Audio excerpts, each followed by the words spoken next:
up my audio okay. I'd appreciate it. Last time we lost some audio, and I want to be sure we pick that up. I'm recording this in two different ways in hopes that it will minimize the chance that we'll lose anything. But I just want to be sure that the audio is indeed picked up properly. The audio sounds fine. Okay, awesome. Thank you. Okay, so ladies and gentlemen, this is our final review session. I have here until 4 p.m. And I will endeavor to try to be available in my office prior to the exam tomorrow as well. I'll send out a time, but it should give an additional chance for discussion if you'd like. Okay. So I thought during this review session that we would try to hit on the major topics discussed so that you get a sense of what I consider important in this class. But I also thought we'd try to leave some good time for questions from students. Okay. Questions about particular topics, issues, etc., that you may be wondering about. I would welcome questions also on the format of the exam, although I will first comment on what to expect in the exam here shortly. So broadly speaking, the exam is shorter than previous years. I took it to heart that people in some previous years got cramped hands from writing, and that some didn't finish it. And I responded to that in two ways. Number one, I really reduced the number of questions on the exam. Number two, we're holding the exam here in S311 online on the computers right here. What's going to happen is that you'll come in here. The computers will already be logged into. So you're not going to be logging into the computer with your account. Rather, you can be going onto the computer, existing sessions, and there will then be a screen, a black screen, where it'll ask you to enter your username and password, your NSID and NSID password, and you'll then go into a system where a browser will be called up and you'll be at the exam site. The exams will be released to everyone here at the same time, and I'll be present through essentially all of the session. I say essentially all because I will step out briefly to visit the students who are taking exams in other rooms because of AES components. And naturally, if I'm here and there are students in S311, I'll sort of go back and forth. But I should be available basically throughout the exam. I will be available throughout the exam. We'll also have some technical support from the IT staff who will be here just to make sure the IT goes okay for at least the first start of the exam. I will guide you tomorrow when the exam is right in front of you how to use the buttons on it. But at a very high level, I want to urge you to navigate between questions using the sort of previous question, next question button, not via, there's also an option to go on the right-hand side. You can click on different question names. And someone last year got in a weird state. It got whacked out, and they were sort of using that instead of using forward and next. And somehow it never got fully submitted properly, and all the information was there, but I think we had to go after the fact and submit it, and I couldn't mark it because it said it was incomplete, and it caused a big IT headache, and we don't want that. And so to get get everything going properly, you should use the forward and next buttons. Let's talk about the questions on the exam. So the questions on the exam, I've noted, are smaller in number. There are a lot of short answer questions. I would include here true, false. I would include here fill in the blank, like fill in a word or a phrase. There are probably somewhat more questions that say, you know, provide 3 motivations for continuous integration process, or, you know, talk about the stages of coverage testing approaches, which all coverage testing approaches belong to, or give 3 reasons that peer reviews, you know, can find a larger fraction of bugs than testing. Those sort of questions, I'm looking for responses. And that's why last year people were like shaking their hands, you know, from writing so much. And I felt bad for them because I don't like writing with my hand. And what's even more, I feel really bad someone else reading my writing. Or trying to read my writing. And last year I discovered that for my exams, for the classes I give, I was spending a huge amount of time just trying to decipher the handwriting. A lot of that was in 394, my simulations class, where I actually watched sometimes if students deliberately made it hard to read. Like, is that a theta or is that a 0? That sort of thing. Good question. Are we permitted to bring paper and stationery? We will provide paper. Okay, great. We will provide paper so you can take down, for example, great question. You can take down what questions you want to go back to, for example, right? You want to, you know, plot out your thoughts on there, what have you. You'll have paper. You should bring instruments. So pens, pencils, that sort of thing. Can we revise questions that are submitted during the exam? Yes. Okay. Yes, you can go back and revise them. There'll be a button. Thank you. This is great. Great questions. So in the lower right, there'll be a button that says Finish Attempt. Okay. And it'll be easiest for us all if you only have 1 attempt at the exam. Okay. It'll be good if you didn't have multiple attempts, and I had to figure out like which is, you know, somehow merge all of them. So an attempt, as I understand it, is like a submission of all the responses to the questions. And I think in principle, you might be able to request multiple attempts. Sort of like in baseball, you know, you've got 3 things, but please don't do that unless you really, really, really want to. Okay. So you'll be pressing that submit attempt normally at the end of the exam. And I don't know what will happen if you submit it before. I fear to imagine. So it'd be best to just submit that at the end using that finished attempt. Boom, it's submitted. And then we'll get you on. Okay, but continuing on here, there'll be these questions which are, you know, fill in like a few sentences. That's very common, and you'll be typing those. No equations that can't be readily represented in text. Okay, and then finally, there are a few longer questions. Okay. These are not essay questions. As far as the ones sort of asking you to comment on something.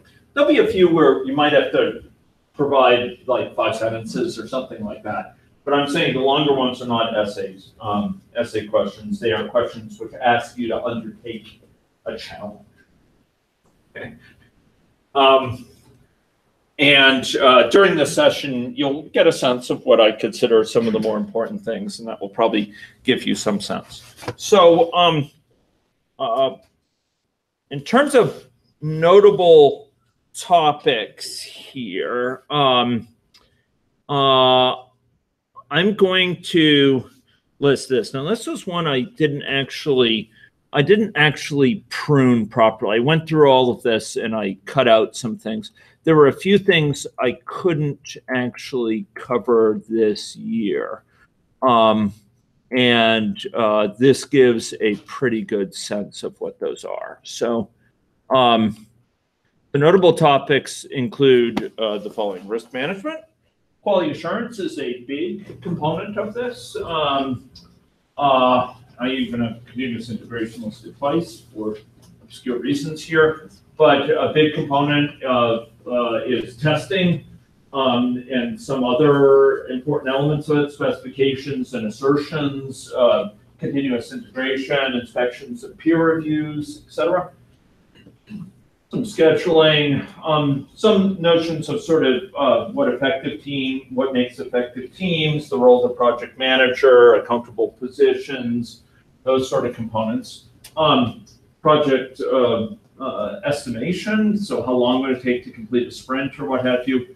Quality coding wasn't talked about that much this year, so I'm not upplaying that. Requirement solicitation was, in software entrepreneurship, we had a bit of a module. So these are some notable topics. There are many components that are not tested during the exam, but which were instead, things that you had to do as part of your projects. This would include, I'm not going to be asking you to write code as part of the exam. Okay? No code writing.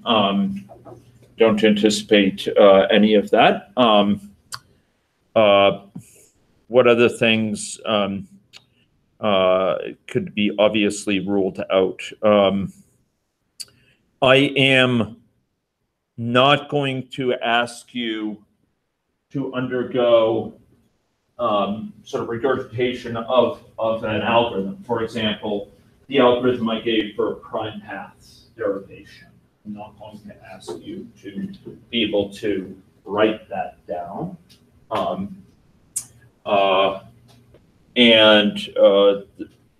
CPM algorithm, I would expect you to know about the passes of it and what it derives and what it takes as inputs. I might ask you to solve a problem with the CPM algorithm, but I won't ask you to sort of write it out in a moment. Okay. So those are some general notions of the form of it. The long answer questions are later in the exam, so be sure to get to them so you can see what's coming. And then at the end of the exam are some components that are to complement what you'll be giving me tomorrow, which is any group postmortems. Is that due before the exam or by midnight? Midnight. I heard it. Sorry for leave. Yeah, that's good. Yeah, it's by midnight tomorrow. Okay. And I will ask you, because that's normally a group submission, it's expected to be a group submission, I will provide you a chance on the exam to indicate your particular perspectives on your teams, the project, things that you couldn't easily reflect in the postmortem. I will ask you to submit as part of the exam as you see fit. Also part of that, I will ask you to help me understand the level of value that different people on the team brought to the table. This does not mean I'm seeking from you an understanding of how much code people contributed. People can contribute to the team in huge ways as build master or as project manager. They can contribute to the team by keeping the morale of people up, by serving as a communication vehicle, by organizing meetings. This is all value delivered. And I want to get a sense of who on the team was delivering large amounts of value versus less value. This is my way of making sure those who really put in the time get, strong credit for it. And those who didn't, that is duly acknowledged. Okay. So please try to take the time at the least to contribute some specifics there. I read those carefully. Sometimes it takes a day, sometimes two, for me to go through just bits of feedback students have offered there, and then the postmortems often occupy a full day as well for me to read through. So I take these things very seriously, and please be encouraged to submit, but mark your time carefully, because I don't want it to take away from your ability to complete the rest of the exam. Okay. So those are some broad comments on what you expect from tomorrow's exam. What questions could I answer about context? I have a bunch of slides that talk about particular areas here, what I consider important, what you should know and watch out for, the major points, a synthesis of this semester. But what could I answer on your part? What questions do you have about the exam format or contents or clarifications? Question mainly. Yeah. In regards to like the CPM stuff. Yeah. Will there essentially be, I guess, a drawing component in terms of the draft that's out there? Is that shouldn't be there? Very good question. I will simply answer that no. What was the question? So will there, as I understood the question, with respect to CPM, the critical path method, which is used for scheduling, one frequent way that we, will conduct the CPM algorithm is by drawing out tasks and their dependencies, and then running the CPM algorithm. Forward pass derives early start, early finish. Reverse path, late start, late finish, and that's typically often done in a graphical way. And what I can tell you is that we will not be doing that this year. Okay, it is subject in future years, but this year I am keeping. This is the first year we've had this particular class on the computers here, and I'm keeping things quite simple. Okay, so no drawing. As some of you may remember from 394, maybe I flew a bit too close to the sun last semester, and we had equations. We had this equation editor, and it caused all sorts of issues with loading the questions from an external server because of a firewall issue, and I don't want to go there. Okay, so no drawings on this exam. Okay, I guess you could use text emojis. That's about all. Okay, other questions? Okay. I'm welcoming questions during any of this. Okay, so what is this class about? Well, there's a couple overarching themes for this class. These are things that are just really, really important messages I wanted to get through. And if you understand them, you may understand my motivation for certain questions. So one is, just being proactive about managing your project. A project is something you have to fly ahead of the plane, as they say. You've got to undertake work to prevent yourself from being buffeted about by risks, by unexpected changes, by technology vulnerabilities. You have to take action to lower vulnerabilities, often ahead of time with mitigation measures or by putting in place contingency plans. What's the difference between those two? What's a mitigation as opposed to a contingency plan? Contingency plan is if it's already gone wrong, so mitigation is how we stop it going wrong. Yeah, or so excellent, and that's definitely true. Mitigation also includes efforts to minimize its effects, efforts you undertake up front before it's occurred, and that's what Eric emphasized here. Before the problems occurred, materialized, you undertake efforts so that its impact would be minimal. You sort of lower your vulnerability by making it less likely to occur or less impactful if it does occur. Whereas contingency plan puts in place a plan. If this happens, we know what we're going to do. We have a complete plan. If the project manager gets sick, this is the person that will take over. if the build master's sick, this is what we'll put in place to shield ourselves. But it has that contingency statement in it. You know, if this happens, we do this, and you don't actually act on that until the thing actually comes about. Okay. So really, a lot of this class is about proactive thinking, proactive. You know, having accountable positions, anticipating possible risks, and scanning for more risks. Putting in place software structures that will notify us of bugs if they arise. It's flying ahead of the plan. Risk management is a big part of it, and just dealing with uncertainty in scheduling, uncertainty in how many bugs are out there, etc. How can we collapse this uncertainty? How can we manage the risks most effectively, but guarantee ourselves the flexibility so that if a risk materializes in the form of a stakeholder who has a changed plan, we can easily respond to it. Okay, we can easily hear about it and respond to it. Incremental delivery is part of that. Having the right abstractions is another part. There's sort of this weaknesses of the interfaces. It's interfaces between people where things fall through the cracks. Team members, you know, each person thinks the other one has undertaken some tasks and it hasn't been done, or they both undertake a task and it should be done, or the interface to a stakeholder. You know, you don't understand what the stakeholder wants, they don't understand what you can do, and there's some mismatches. Sometimes there's weaknesses in terms of their, you know, the front end is in one language, etc. The back end is another. They're undertaken by different teams, and there's inconsistencies.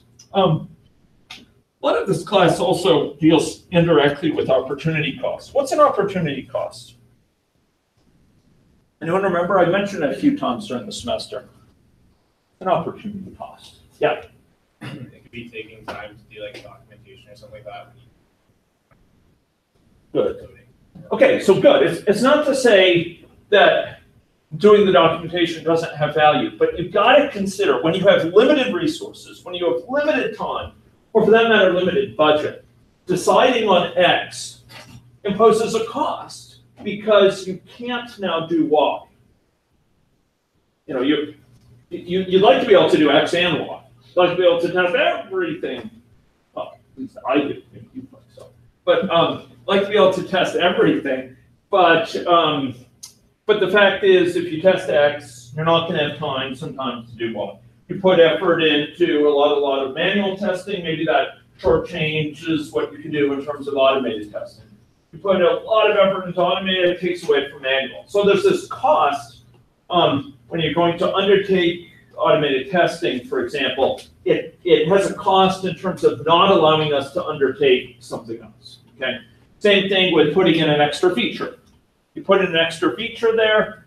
Okay, what's the cost? The cost is in significant part not only just the risks added by that feature, but what it takes time away from. And so this opportunity cost is the value foregone by a decision. We chose this, and therefore we let go of the value of something else we could have achieved in that same time. Opportunity cost is an important issue. Advantages of doing things early: accountable positions early, risk management early, getting in place some testing plans early, getting in place peer reviews, inspections, etc. Something I brought out better in some past versions of this course. Quality, ladies and gentlemen. Quality. Who remembers the iron triangle? Hey, good. What are the elements of the iron triangle? What are on the? That doesn't look like an isosceles triangle. What are the components of the iron triangle? What are the vertices here? Cost, time, and quality or value delivered. Some people say scope. I like to think of sort of value delivered here because it sort of links up quality and scope. You can have more scope at potentially lower quality or higher quality but more confined scope. And what's the deal with the iron triangle? Why is it iron? and not, sponge or Jello. Yeah, you don't want to be stuck in a Jello triangle. It's really sticky, among other things. So why is it iron? You can choose where to be, but you can't. Yeah, it's really hard to achieve all three. Generally, you can achieve two by sacrificing the third. You don't have to worry about value. You can do something really cheap and really quickly, right? It has sort of minimal components. Or you can do something, if you can take as much time as you want, you can get as much value as you want, but you need a lot of dollars. You need a lot of dollars. You're not going to be saving a lot of money. So in short, you can do well on two of the vertices, but it's hard to get the third. Now, there is something, ladies and gentlemen, that can help on all three axes. On all three axes. And what is that thing? It begins, ladies and gentlemen, with the letter Q.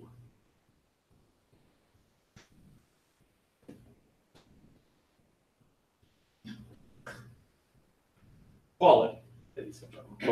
So it turns out that, look, if your software is of poor quality, why is it going to negatively impact value? So I'm talking about quality of the software development process. There's the end product, but here's of the development process. Why is it going to negatively impact value delivered?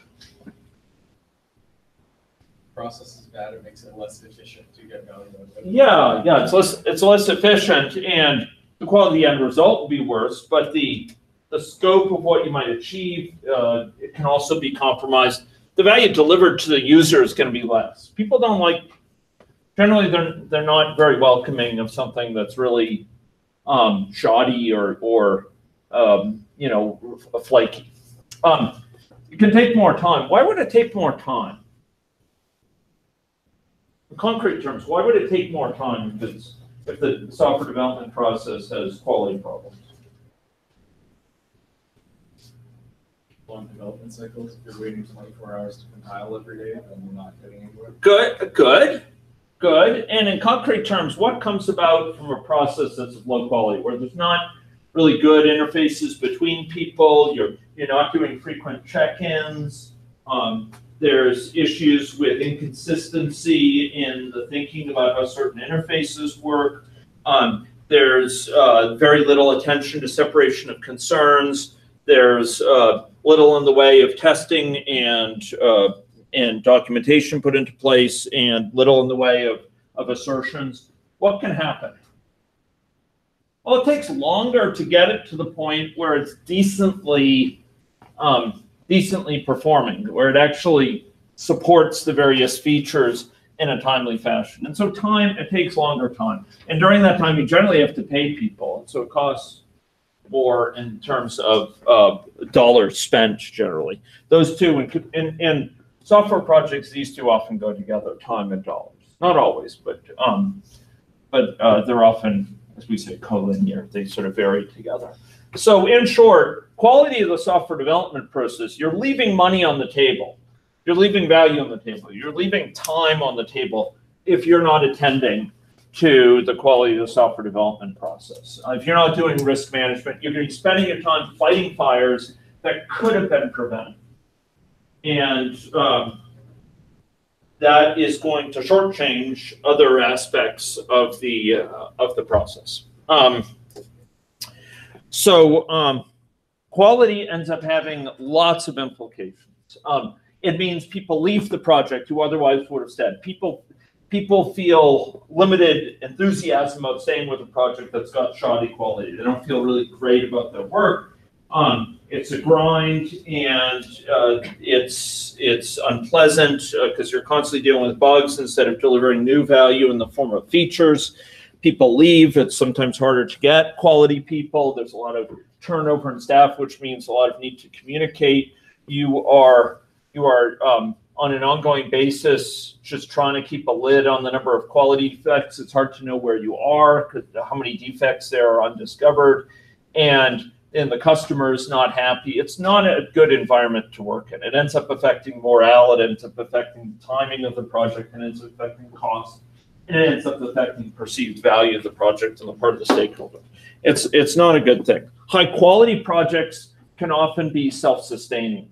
They promote gelled teams which are enthusiastic, customers who are good word of mouth recommenders, and also attract really good people as team members because they feel they're part of a quality thing where they can learn.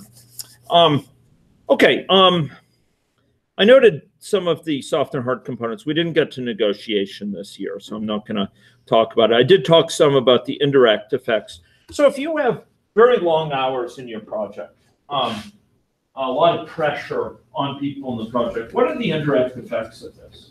What happens as a result for long periods of time? I'm not talking about short sprints. Higher amounts of burnout.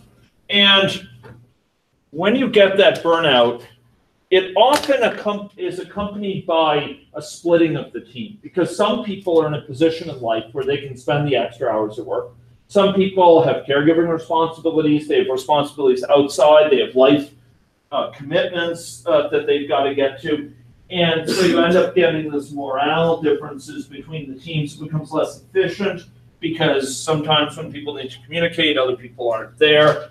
And not everyone can work those long hours. But it tends to burn people out. And what the studies seem to suggest is, for a certain short amount of time, by putting in extra long hours, you can actually achieve more. But pretty quickly, it stops paying back.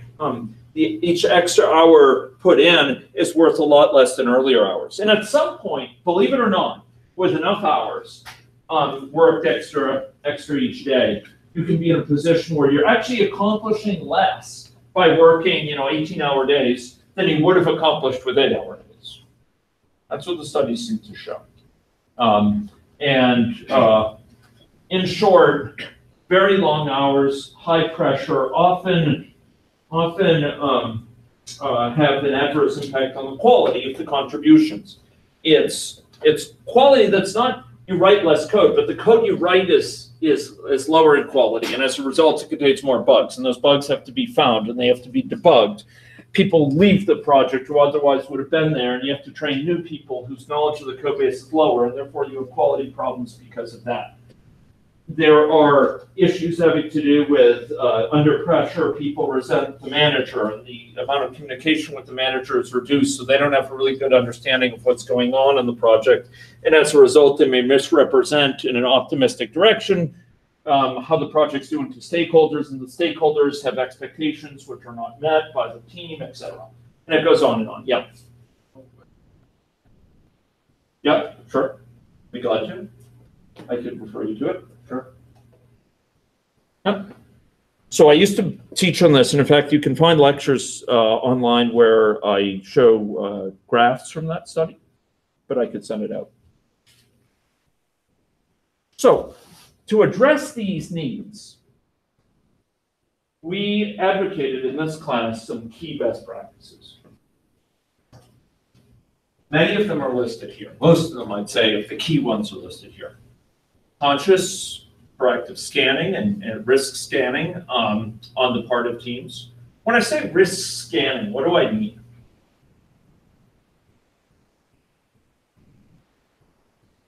What am I talking about when I'm saying risk scanning? There's actually two things included in that term.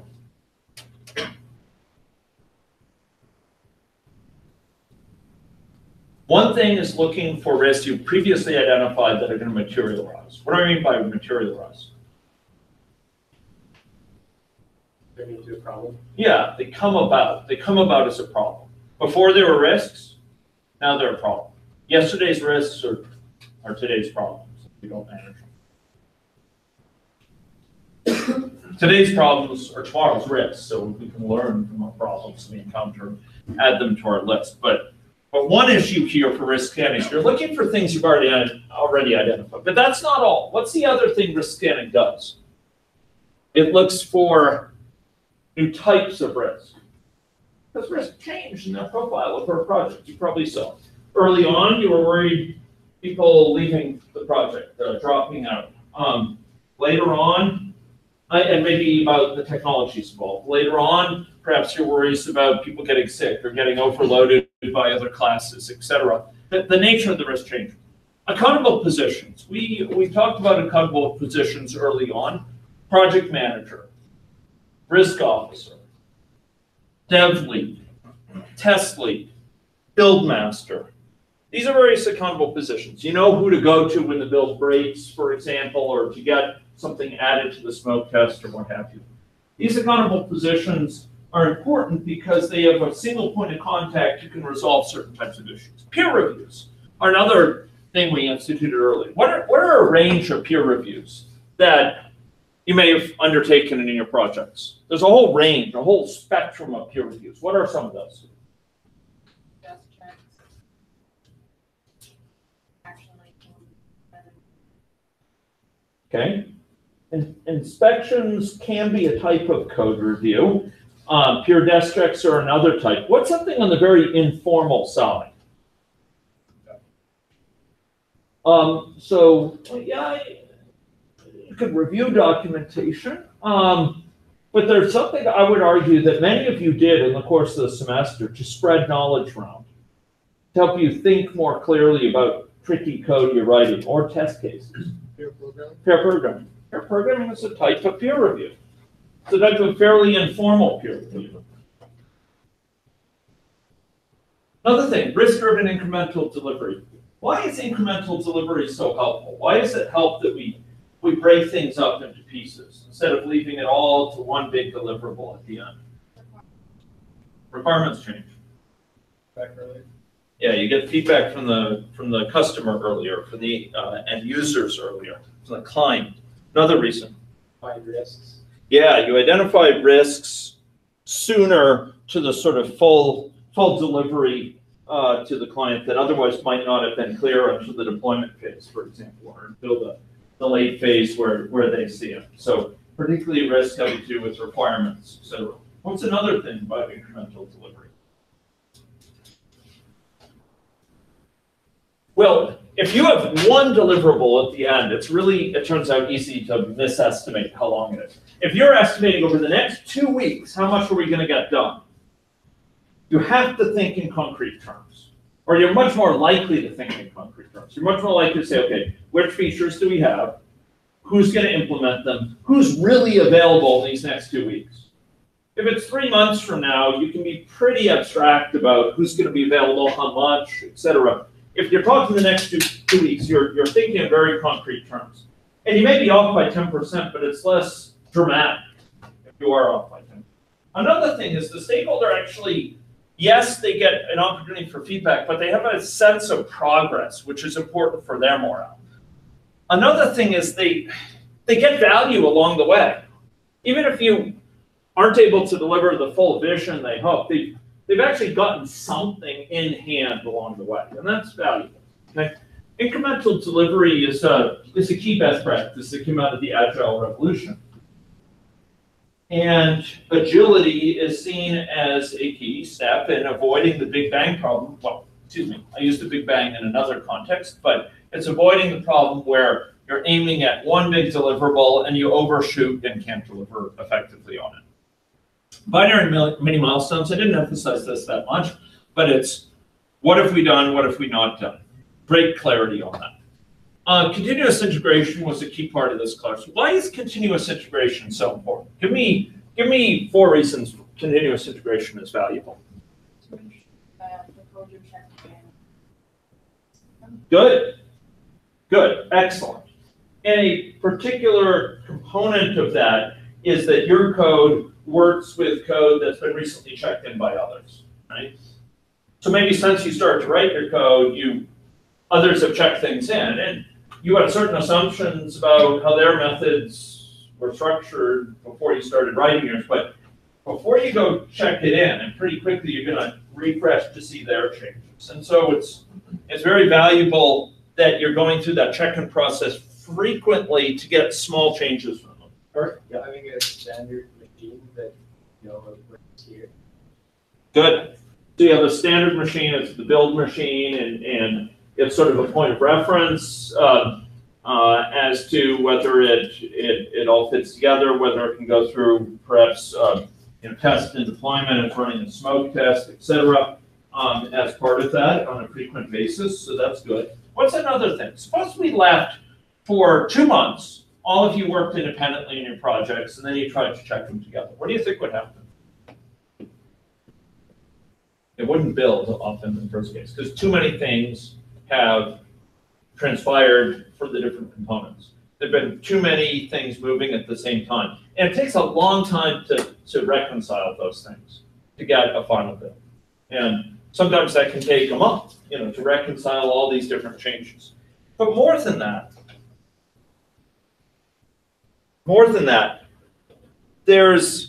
if something goes wrong at the runtime level, I would argue it's easier to debug if you've only made small changes since the last time you've checked in.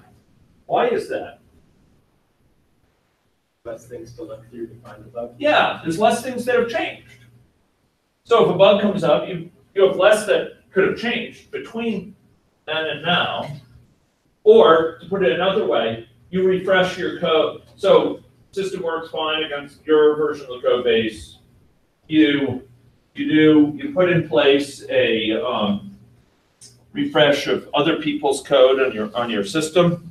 So you pull their code, and you find that your code now doesn't run properly.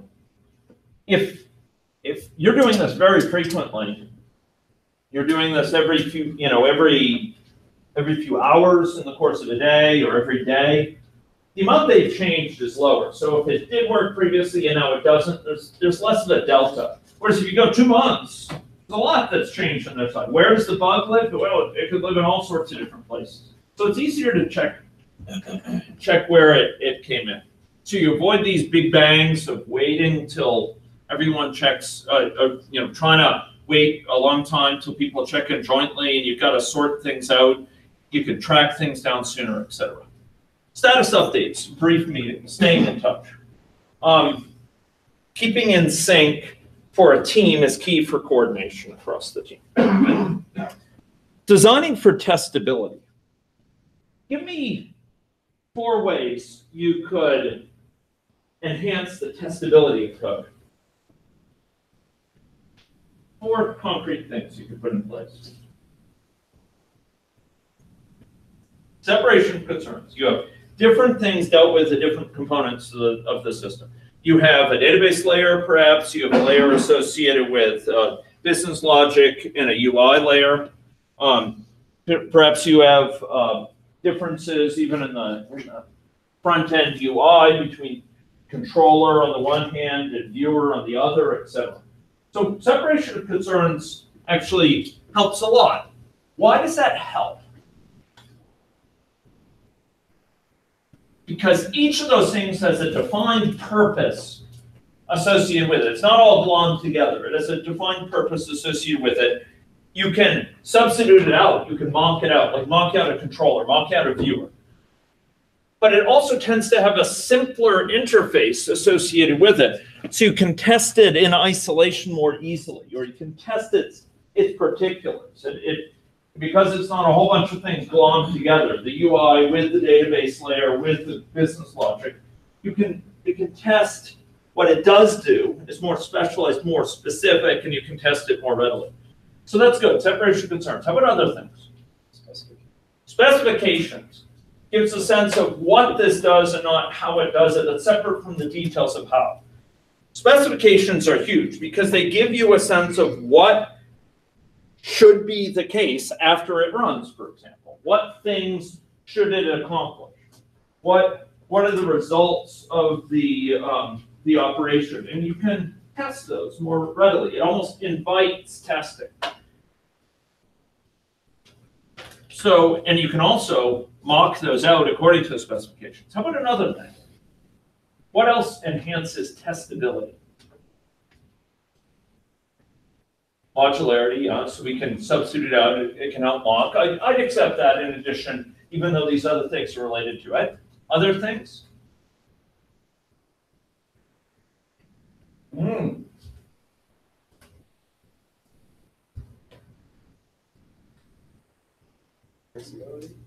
Traceability. Yeah, so I know something about what tests are associated with what part of the design. So if that part of the design changes, I can easily rerun those tests. That helps. Good. What another thing? Test hooks, ladies and gentlemen. What's a test hook? To simulate some failure or problem. Yeah. Test hook could, for example, expose a way of basically introducing an error to see how it would respond to it without actually encountering an error. So you want to see how the system would respond to a timeout, a network timeout, or respond to a disk error or a disk full condition without actually filling up your disk, without disconnecting the network, without banging your disk with a hammer. Yeah, I know. So that's a good example of a test hook. Another example of a test hook is something as simple as a way of peering inside a data structure to find out, hey, is this in a sane state? Is it in a sensible state? Is it observe its invariance? So you have a class which maintains an internal dictionary and it should have no duplicates, or it should never have empty strings as its keys. It should, only have things of a certain size as its values. And you don't need it for the functionality of the code that you have test functions for that, but for the sake of testing, you create methods that could be called that would confirm those things. So it's like there's a test interface for this that you can call to undertake testability. That's another example of testability. Some people put scripting languages or scripting interfaces into their system so they can test it readily in terms of calling it from a scripting language, for example.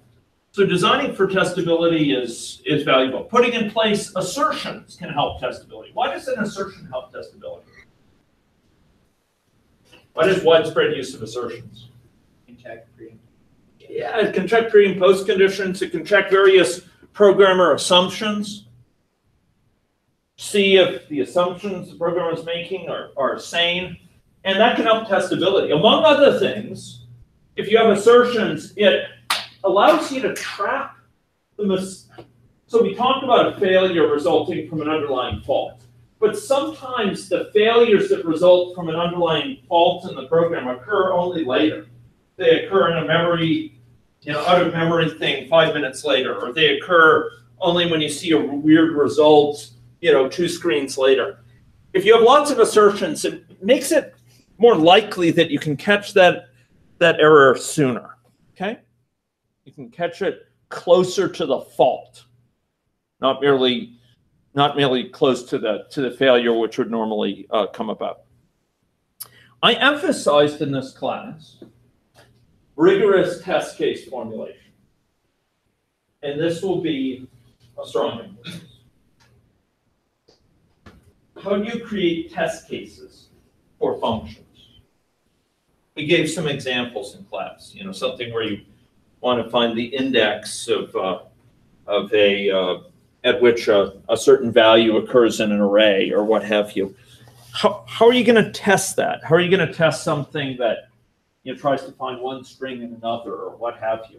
What would your test cases be that it would be reasonably well explored, its functionality well explored? If there were a bug, you'd have a better than average chance if you just created random inputs. You'd have a better average chance of catching the mistake.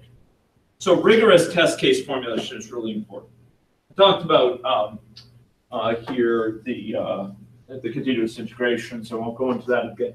Defect estimation. What are 3 ways we talked about to estimate defects? Defect seeding is one of them. Excellent. So there you actually introduce consciously in a way that's well recorded defects into your program, and you see what fraction of them are getting found. And it will give you some sense as to, of all defects out there, what fraction might be found by the existing test suite.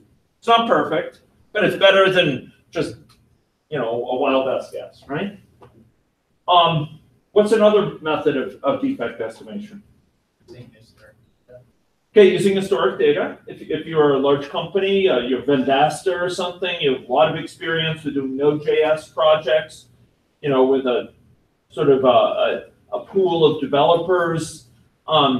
You want to test, okay, well, normally we found after rigorous testing this many defects per 1,000 lines of code, and maybe you extrapolate that to your project and say, how many defects are there probably out there? What's the third method? I thought I heard almost a Greek chorus. Defect pooling? Yes, defect pooling. And so what do we do there? Defect pooling, what do we do? Getting independent groups of people looking for bugs? Yes, yes. Independent groups, like 2 bug parties running at the same time. Should they be communicating back and forth a lot? No, they should be doing independent, so they're fairly independent samples of this. And then you look, what fraction of them are in common? And if it's lots in common, if they found 40 bugs each and they're all in common, what does that tell you about the number of bugs out there?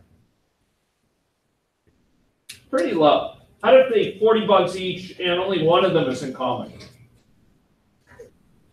Don't even laugh. Don't even laugh. So one of the pool is the professor. One of the pools is the TAs. And they find 2 bugs in common. Okay. We won't go into hypotheticals. In short, if there's very little overlap, there's a lot more bugs probably out there. We're finding just, sort of different subsets of a giant pool of bugs. There's lots and lots of them, right? It's like going fishing. Remember we had the fishing analogy? You tag the first set of fish, and then you come back and you catch another, 500 fish, and none of them include the original ones you caught. There's a lot of fish in that pond. That slough is just stocked. Okay. Risk-driven testing. You don't test at random, ladies and gentlemen. You try to, it's all about opportunity cost. You test X, you can't test Y. It's a limited time. So you got to put your testing effort into meaningful things that will have a better chance than effort in finding a bug. And for most systems we use, there are certain boundary cases or certain cases where logical errors might be more common. You'll have broad sets of things that are pretty similar, and you only need to test 1, 2, or 3 examples of them. You don't have to test them exhaustively, but you want to test the different cases. You should be testing things where the system is deliberately given bad input. If I have a form and user input to be given that could be valid or invalid, if I want to ascribe to the principle of having assertions about lots of things, should I have an assertion that basically says the user input is valid? I assert that the user input is valid, that they entered, a first and last name that are each non-empty. Is that a good use of an assertion?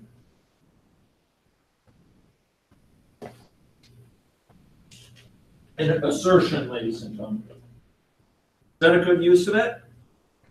Put in place an assertion that the user enters valid name for themselves. No, you should probably just let them retry. Yeah, you got to give them an error message and let them retry. You don't have your program just say, "I'm out of here," and you enter an invalid thing. What are assertions used for? Assertions are used to check programmer assumptions about the logical consistency of their understanding and about the logical consistency of the way in which this code is called by other code. It's checking for preconditions and postcondition, making sure that my understanding as I wrote the code is correct. But you cannot put in place assertions that basically say, a user has to suck it up and enter a correct email address, or a user has to enter a real, a non-empty name, or they have to enter an age that's 18 or up or something. You can't do that. You can't do it because you can't simply say, you know, user, you're invalid. So, sorry, that doesn't cut it in today's world. Maybe when I was young, we'd get things like that, but not anymore. So, ladies and gentlemen, with assertions, you are checking, there's sanity checks about our assumptions about what's the case, and we can't use them to deal with things that are just inconveniences. I mean, we got to deal with the fact that users sometimes are confused about what to enter, or they forget to fill something out. We've all been in that state before, right? Where we have we enter something, we think the form's filled out, and that's not. You don't use assertions to deal with inconveniences. Give me another thing that's an inconvenience. It's not based on a user action, but it's something we gotta suck it up and deal with, because you know we gotta be adults. Network errors. Yeah, network errors. What's another thing? Good, very good. What's another thing? Pass-through requirements on what pages. Okay, yeah, no, that's good, that's good. Yeah, we have to say, we enforce a password that has to be more than 6 letters and must include, you know, at least one, or it has to be at least 6 characters, must include at least one number. The ones I don't like where it says, you know, it cannot include special characters and so forth. The risk when they don't tell you, you click submit, and then you're told it doesn't work. Yeah, that's I don't know. It should have the validation check as part of the form to deal with. But what other things do we have to deal with? Be mature programming. So great one, network timeout. How about another thing? Different browsers, yeah. I mean, you could simply state for your system that only these browsers are valid up front. But if you say that they can use Edge, or they can use IE, or they can use Safari, you gotta deal with it. But there's other things too that are inconveniences that happen. Versions of stuff. Different, sorry. Versions of stuff. Different operating. Yeah. Again, you can delineate. This system. You must have this. So I'm not as worried about that. It's a good type of thing to think about. But we got to deal with the fact that sometimes we run out of memory for things, folks, or the disk is full, or you know the user enters a file that doesn't have the right permissions to access. You got to deal with it. I mean, you can't have a simple assertion that okay, you know the file must exist or something like that. You need to provide a user with a message that says that. So assertions are used for things which are associated with programmer logical errors, not for inconveniences. Okay? I'm not saying nobody ever uses them that way, but it's not mature programming. It's not a mature way to deal with problems. Okay, version control. I emphasized, you know, the need for group-based version control mechanisms here, based on Git. Test-driven development, writing some tests ahead of time to help you think through the requirements, to help you or have a better clarity on what is required by your code before you actually jump into to implementing it. And to make sure those tests don't get just thrown under the bus once the code is written. Time estimation, we talked some about that. We talked about a number of shortcomings. What are some shortcomings for single point estimates of how long, so, you know, a set of deliverables will take? So your stakeholder wants to know when you deliver this sort of cluster of functionality. What's the problem if you say 4 months? Sorry? There's no slack. Yeah, often we give, as Tom DeMarco says, often we give the minimum amount of time at which you can't prove to yourself that it can't happen. We're very optimistic. We tend to be very optimistic. We want to look good. We want to. We estimate ourselves very highly.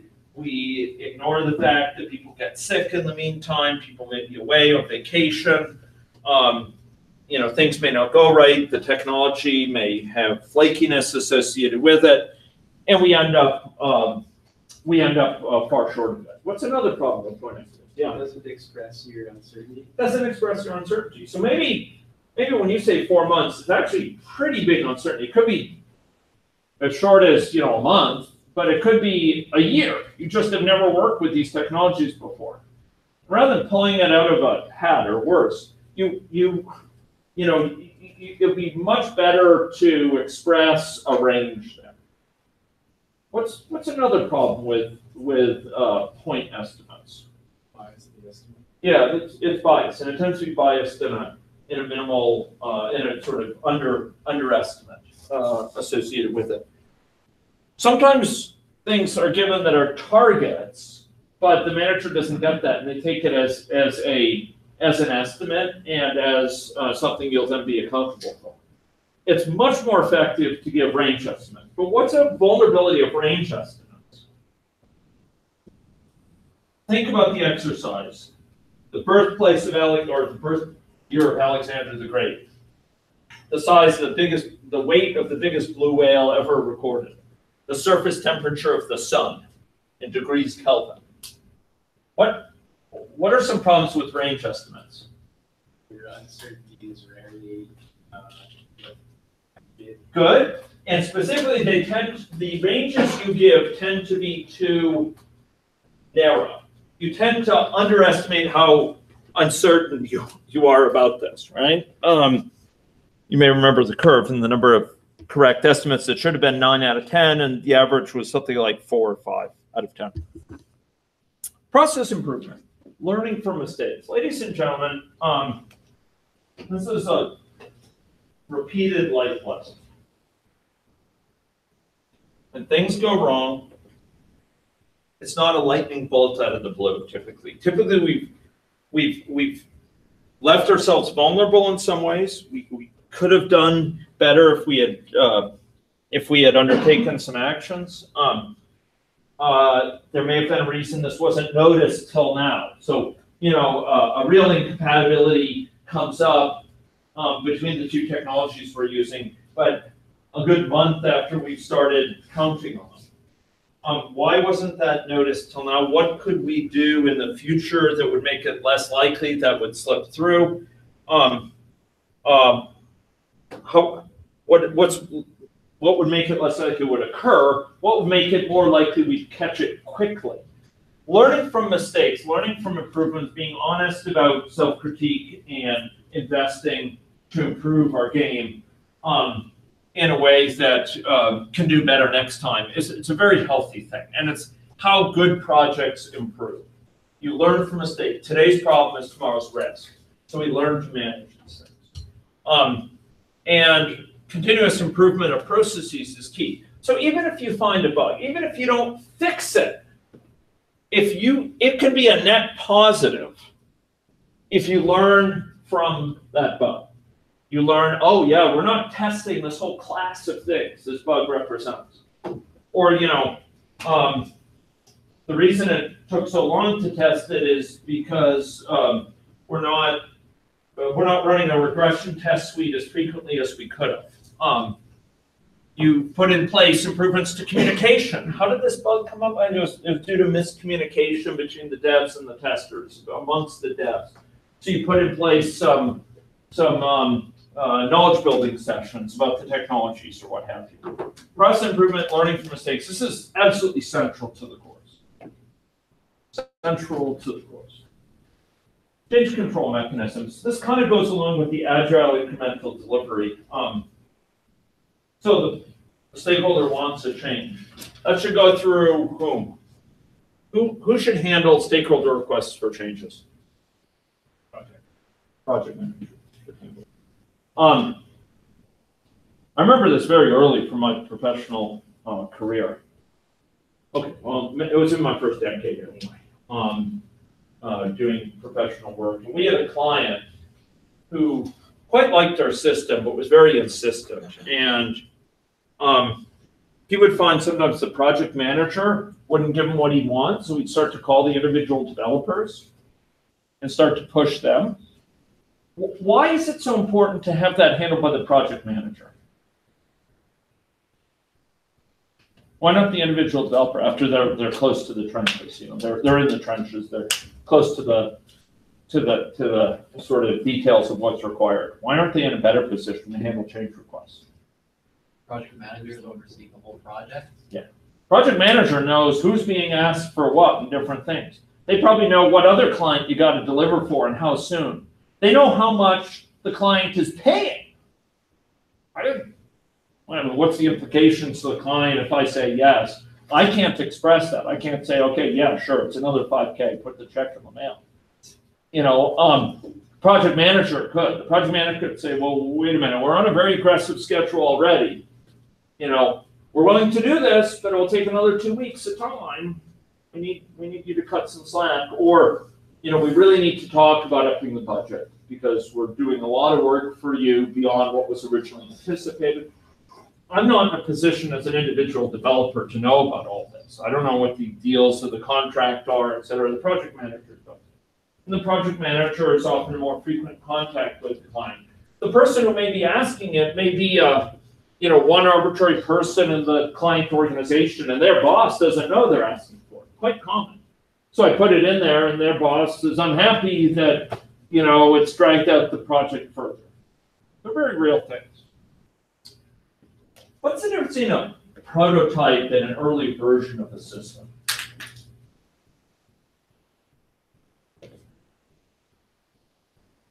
A prototype and software, particularly when we use the term spike prototype, it's a throwaway piece of software. You don't want to confuse it with just, you know, a early version of the full thing. It's a throwaway thing.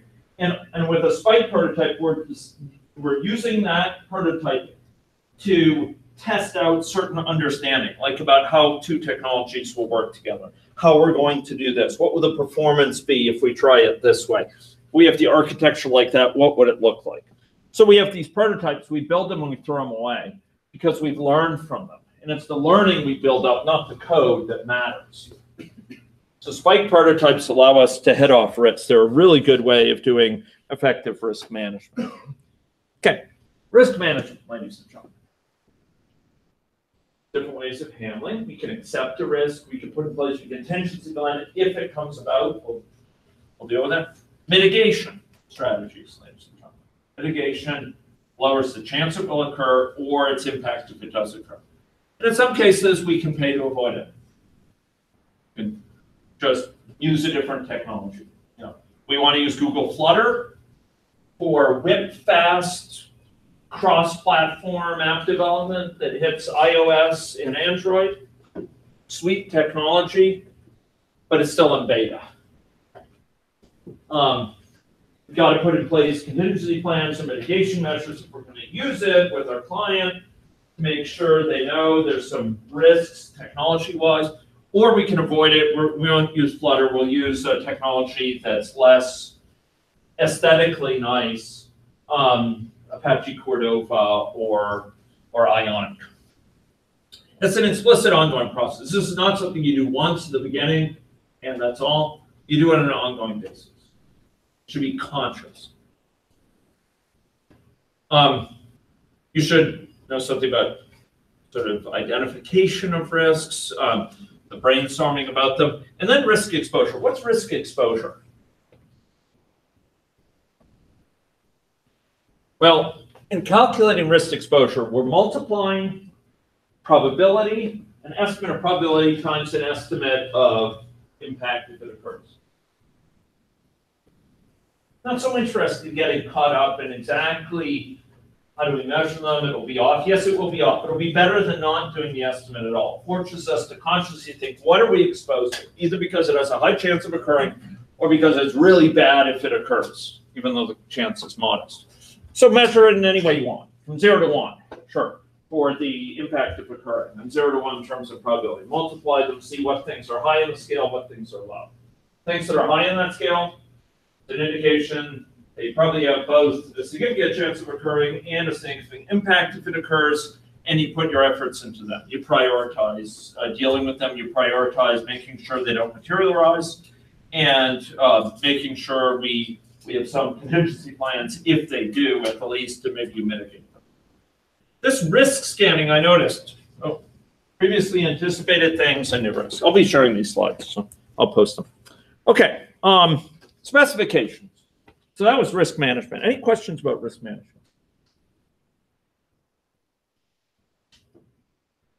If you do not aggressively attack risks, as Tom DeMarco says, risks will aggressively attack you. Projects that don't manage risk tend to get stuck in a constant firefighting mode.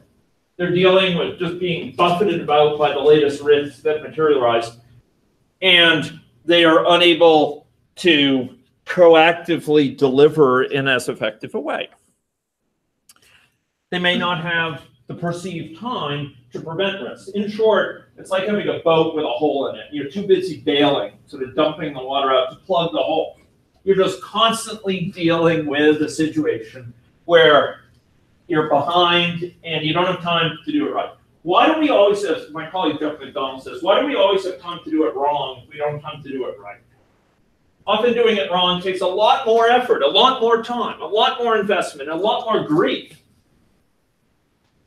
And risk management helps us head off problems that are just giant headaches if they come about.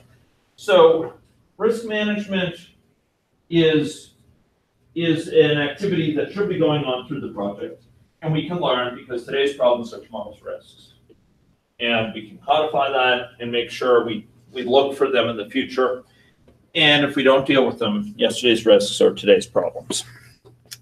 Okay. Specifications, high-level specification of what can be counted on. For a method, it's preconditions, postconditions, or invariants. You have a high chance of seeing this on the exam. Class as a whole, invariants are history properties.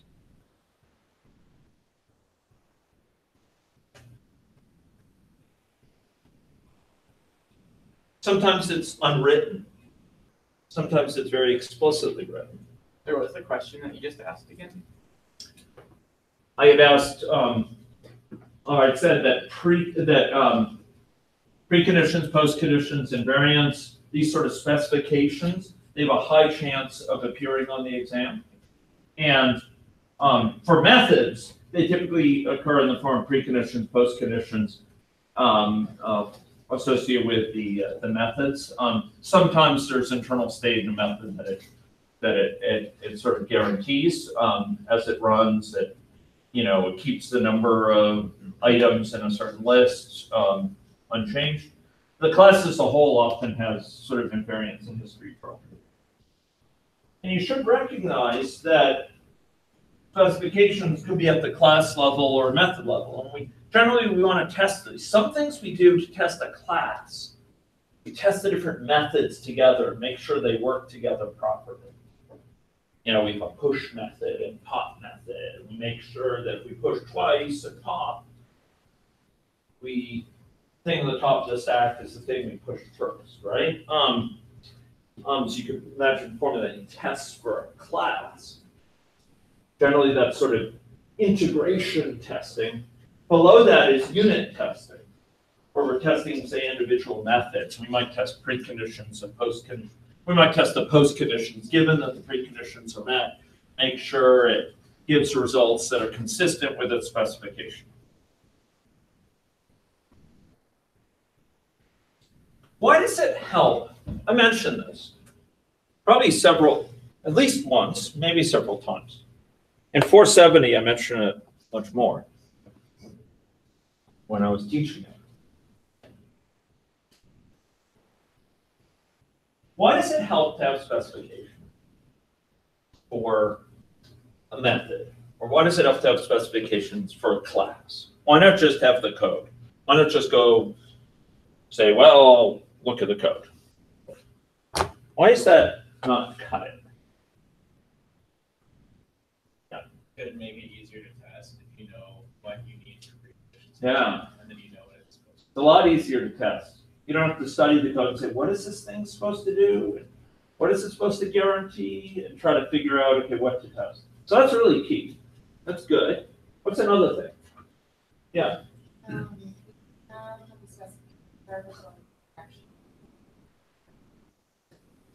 Yeah, it can really help division of labor in the team. That's excellent. What other things? If you have a new member coming onto the team, Yeah. you can use those specifications. Right, they don't have to pour through the code base and try to puzzle it all out. All the details of how it works, they can just get an understanding. Okay, this is basically, the gist of what it does. And maybe later they'll go into the details of the how for their area of the code base. But at least they understand for different areas what it does. Okay, so that's good. Why can't I just say, look, it's an open source project. I'll go look at the code. Or, they have access to the code. They can might as well just go look at it. Why spend the time writing specifications? So I want to know, does this guarantee something, or what are the results? I want to know, for example, does it allow me to pass something that can be null for the first argument? Why not just go look at the code, see if it dies, if it's going to die, if it's null? Yeah. Sometimes the code does more than it needs to. Yeah. If you want to refactor it, it doesn't necessarily need all of those things. Exactly. So maybe the person who wrote that code that you're going to call, right now, they don't actually depend on it being non-null, but they don't want to guarantee that forever because they want to be able to refactor the code. They don't want to provide guarantees that it never changes. And this gets to the key point. Code changes. You may check now and sure, it's no problem that it's null. But maybe 2 months from now, they're going to change the code, and sure as heck it's not going to handle it if it's null. So this is a key thing. So by having these specifications, the people who use an abstraction, we're going to call it, for example, it provides them guarantees on the things they can count on even after it evolves. Those are the things that are guaranteed to still be the case. It may evolve in other details of how it does things, which algorithm it uses, but these are the things that are guaranteed. For the person who writes it, it's a clear understanding of what can be freely modified, what things they can change and what things they can't, what things they're held accountable to. They know that people are counting on. They'll break code if they change it, potentially. And what things are instead things that they can evolve. It provides those guarantees up front also so that people who use it can start writing before it gets used. The person who's going to use it doesn't have to wait for the component to be fully implemented or to even start implementing as long as they have the specification, just like Peggy said. And for those who are going to write the code, having the specifications ahead of time lets them put in place code that will guarantee these things. They're clear about what it has to guarantee.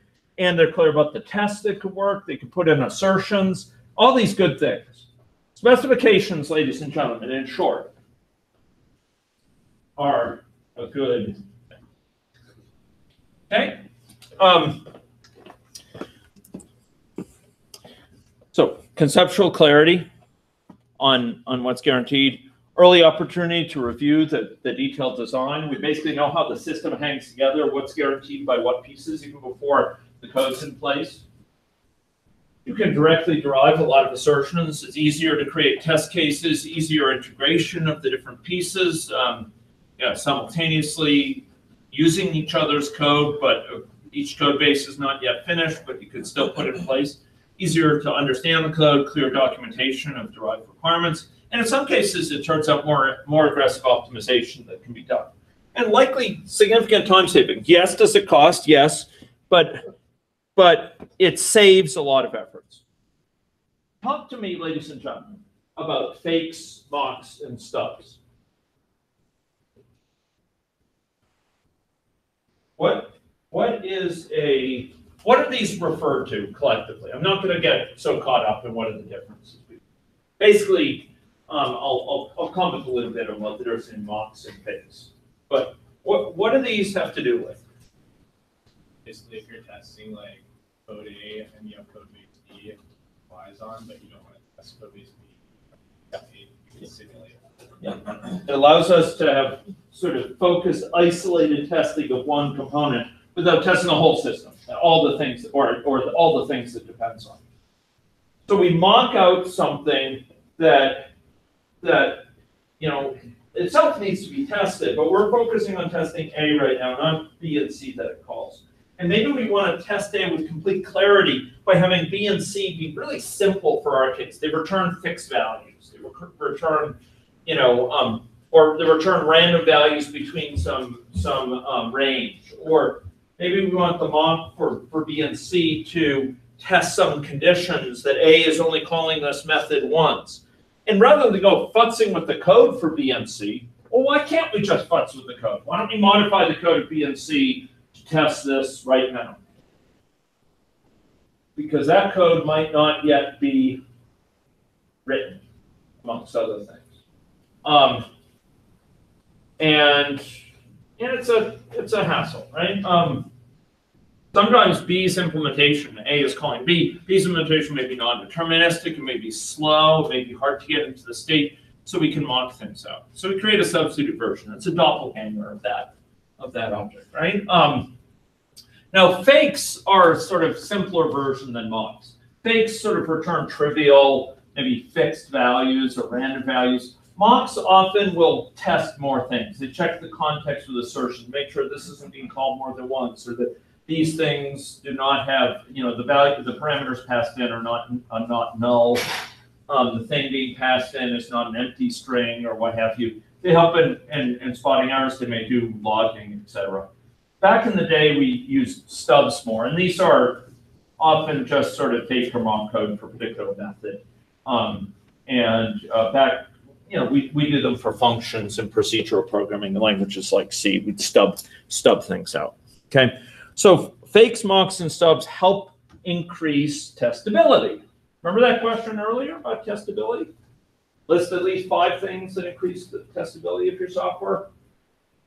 Ability to support mocking is one of those things. It's a good thing. There's many in there. Testing.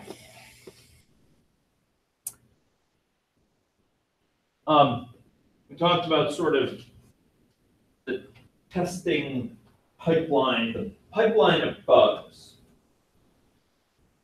pipeline associated with also testing itself. That generally to run a test in an automated way, you got to set the system up in a certain way. You have the test harness sort of set it up into a certain state, maybe load in sample data, maybe initialize it a certain way. You undertake the test, and then before it finishes, what are 2 things you got to do before a test? So a test is finished, it's finished testing it. What are 2 things it needs to do before, everything is totally done?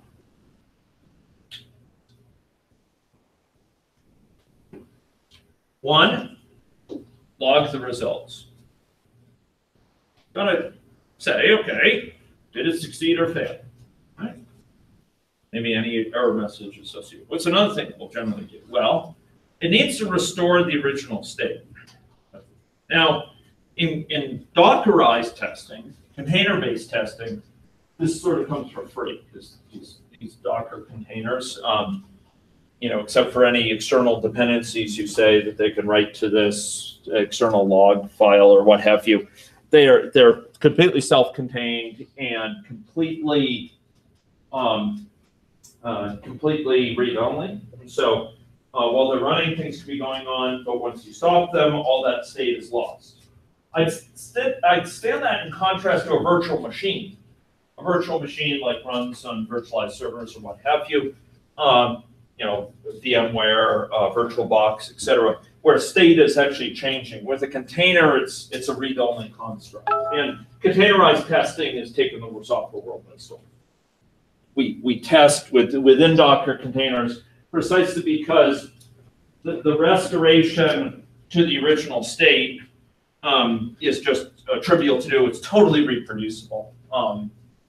Running it on again and again, it's running in its own world. It's completely reproducible world. Testing is more than finding bugs. What is testing more than finding bugs? Why do I say it's more than finding bugs?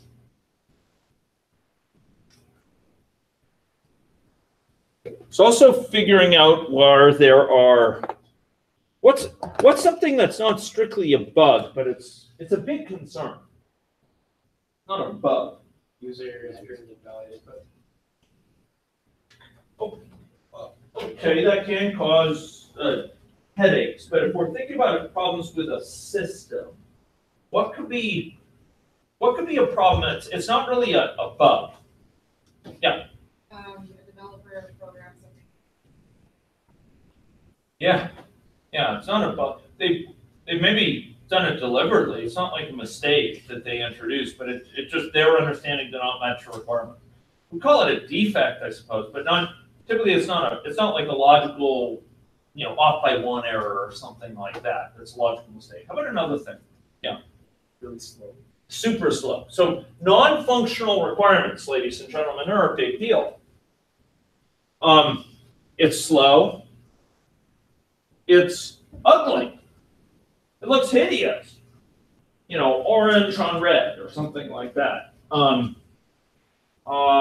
It looks unbelievable. It's confusing as all get out. It's laid out in a really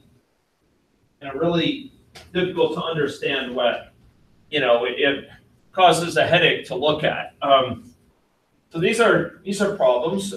Confusing, garish, almost unreadable, and poor light on a screen that's not at full brightness or something. These are not defects. And really, testing helps. Testers are the first power users of your system. They're pushing your system to find issues with it. And often they'll find areas where it's soft, where it just isn't up to stuff. Now, I say testing schedule interaction. Suppose you find a bug. Find a bug, and it is a bug. It's a defect. Give me a reason if you're late in your sprint, and you're doing serious time boxing, you're late in your sprint, you got to deliver. Why might you not fix that bug? Yeah. You might accidentally introduce other bugs. And okay, so big deal. Maybe we on average, we fix 2 bugs and we have 1 bug that's introduced. Why is that a big deal? Why is it not acceptable late in the game to fix 2 bugs and have 1 introduced? Isn't that a net gain? Because like extent bugs or anything like that. Yeah. Now this bug you introduce, you probably don't even know of its existence when you deliver it for this sprint. You don't know where it is. At least the 2 bugs you fixed were known. That's the devil you know. Those are things you know about. You can document them. You can tell the user, look, this is, please don't use this with an empty file, or use it only in this way. It's a situation you at least know the damage. The ones you've introduced have much bigger uncertainties, risk. You don't know where they are, when they'll strike, of what form they have. They could be worse than the original. What's interesting, priority and severity of a bug. So maybe you fix two moderately severe bugs and you introduce a really a fully severe bug. What's interesting, priority and severity?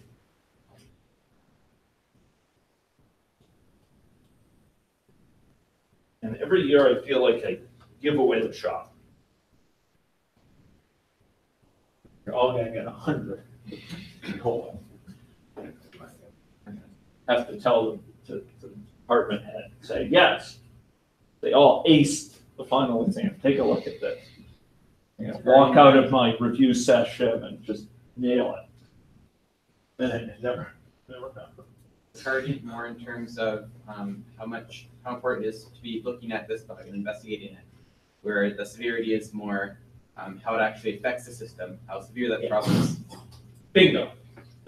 Just like with risk exposure, we have probability and times impact if it occurs. With severity, it's really impact if it occurs. Does it crash the system? Does it make it freeze? Does it just bring it down? Does it lose data? Which would you rather have? A system that crashes, hangs? Which is the worst? Crash, hang, or destroy data? destroy data. It has negative value. You know, something that hangs or crashes, it is, okay, it doesn't add any value. Like, what did I get out of it? Something that destroys data, like took away my data, took away my file. It's negative value. It's like malicious. It's like a hand stuck out of the computer and crushed it, like a tin can. Okay, maybe you don't. That's okay. So it's not. That's severity. Those are high severity things. Priority is. It takes into account severity, but it takes into account probability. So maybe it's very severe, but why might it be low priority? Yeah. If you have a really one-off case that will almost never come up, it might just not be worth fixing. Yeah, exactly. So it's very rare. Okay, it's with, you know, IE2 on Windows 95 machines made by Compaq with less than 2 megabytes of memory. Yeah, so it might come up very rarely. That's good. What's another reason? Easy to document, too risky to fix, potentially. Yeah. Really easy to steer around. There's an easy workaround. You know, it only occurs in the command shortcut for this, but from the menu items and right-clicking, it works fine. You remove the command shortcut from your manual. Gone. And you say, you know, special key. Do not use or something, or you rule it out in terms of accessing it that way. So priority is actually in the end the thing that's most important in guiding us. Like, are we going to fix this or not? But severity is important to consider. Would the priority take into account like the other bugs that are around, like?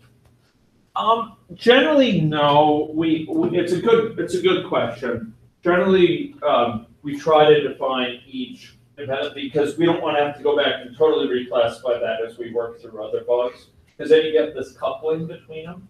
It's an interesting idea. What does do that is a process called directed triage. So, ladies and gentlemen, what does it mean for a bug? So there's this bug. This is defect pipeline, ladies and gentlemen. Where there's undiagnosed defects and then successive defects at successive levels of being found, known, classified, and worked on, and eventually fixed and then resolved. What are some key stages? Like, what is sanitization? What does it mean to sanitize bugs?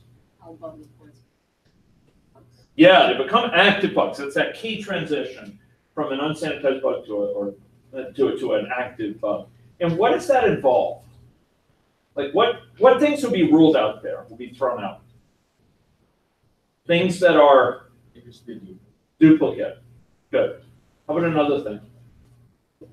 Outdated. It's obsolete. It's not the current version of the system. It was an earlier one. Good. What's another thing? Those are two key ones. Not reproducible. Yeah, so there's reasons to even doubt. It may have been based on misunderstanding. You're not able to reproduce it. It's not something which you can find real evidence of, or evidence that it's a real problem. Those can be ruled out. And that can be quite a number of bugs. It can be quite a number of defects. And what was the actual question again? Sorry. So, what's the role of sanitization, and specifically in response to Amy's comments? I was saying, what things are ruled out by sanitization? What things are tossed away by sanitization?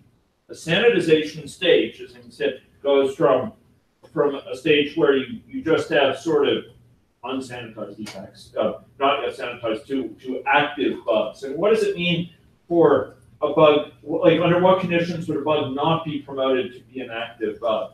Well, yeah, if it's a duplicate, etc. Okay, good question. Okay, how about triage? What is triage operating with? Taking active bugs and then it is sorting out their severity and priority, and actually figuring out if we want to fix them. And there's a process called directed triage, commonly undertaken by the project manager and/or the dev and test lead, where basically you are wading through bugs, classifying the priority and severity, and seeing where are we at. Triage is the process to figure out what are we going to fix and what are we not going to fix. And I mentioned earlier some reasons you might not fix it. It's too risky. It can be easily worked around, documented, etc.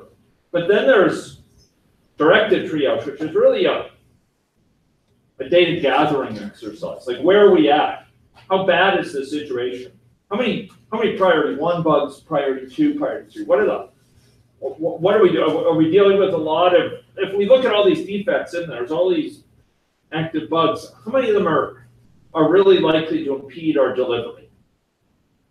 What's the impact going to be on the stakeholder? The project manager wants to set expectations ahead of time, hopefully, I'm a part of the stakeholder.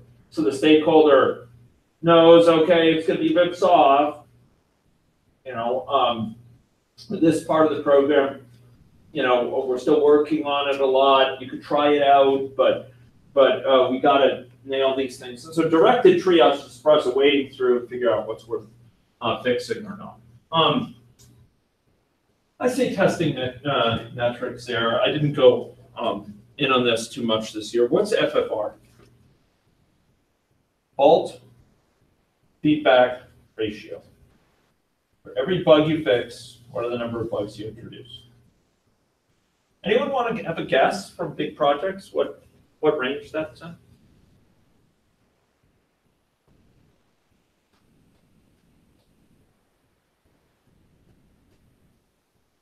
Give you a hint.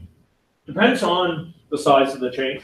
Or if you're making changes to a bunch of lines of the code, what do you think? The chance is higher or lower you've introduced another bug? Higher. Yeah. It can be as high as like 0.6, 0.8 in some cases. It can also be 0.2, but it's not 0.02. 0.002. There's a serious chance you may introduce more. Yeah. If it was on average more than 1, you'd be getting more bugs. That's right. Yeah, that's right. That's right. Maybe some of us have been in a position to feel like that, right? It's like whack-a-mole. You try to hit it here, and it pops out over there, and it pops out in several places, and suddenly many of them are staring at you. Maybe even here, ladies and gentlemen, in space. Test case design. I really want you to nail this. This is not something I'm going over right now. At the moment, here. But I want you to feel comfortable.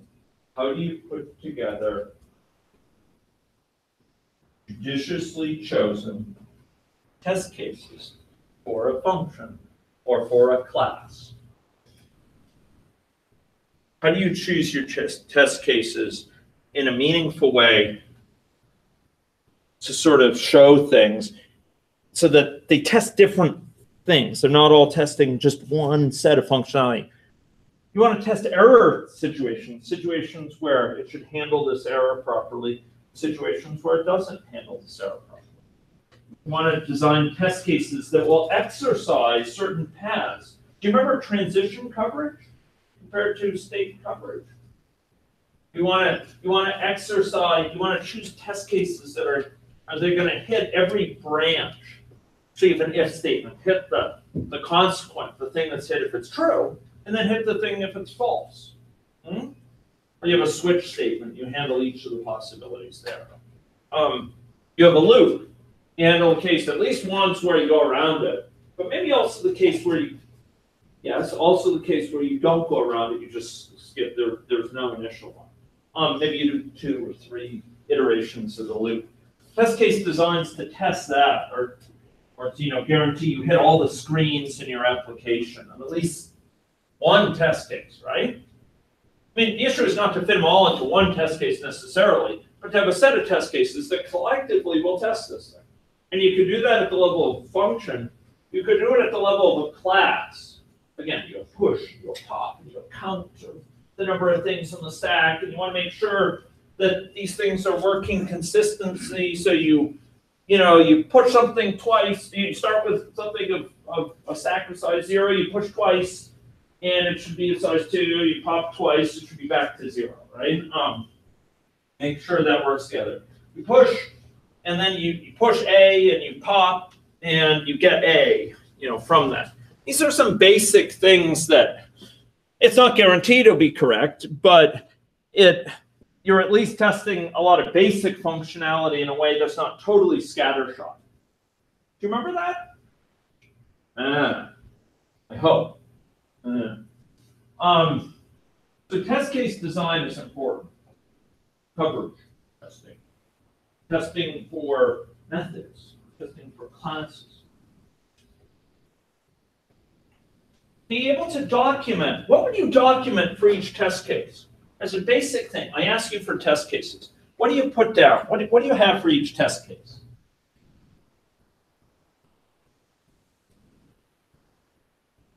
What might I have? Suppose I want to test a method.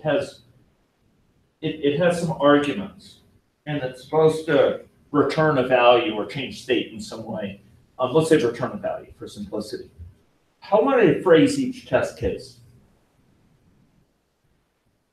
Yeah. Successful test should. Good.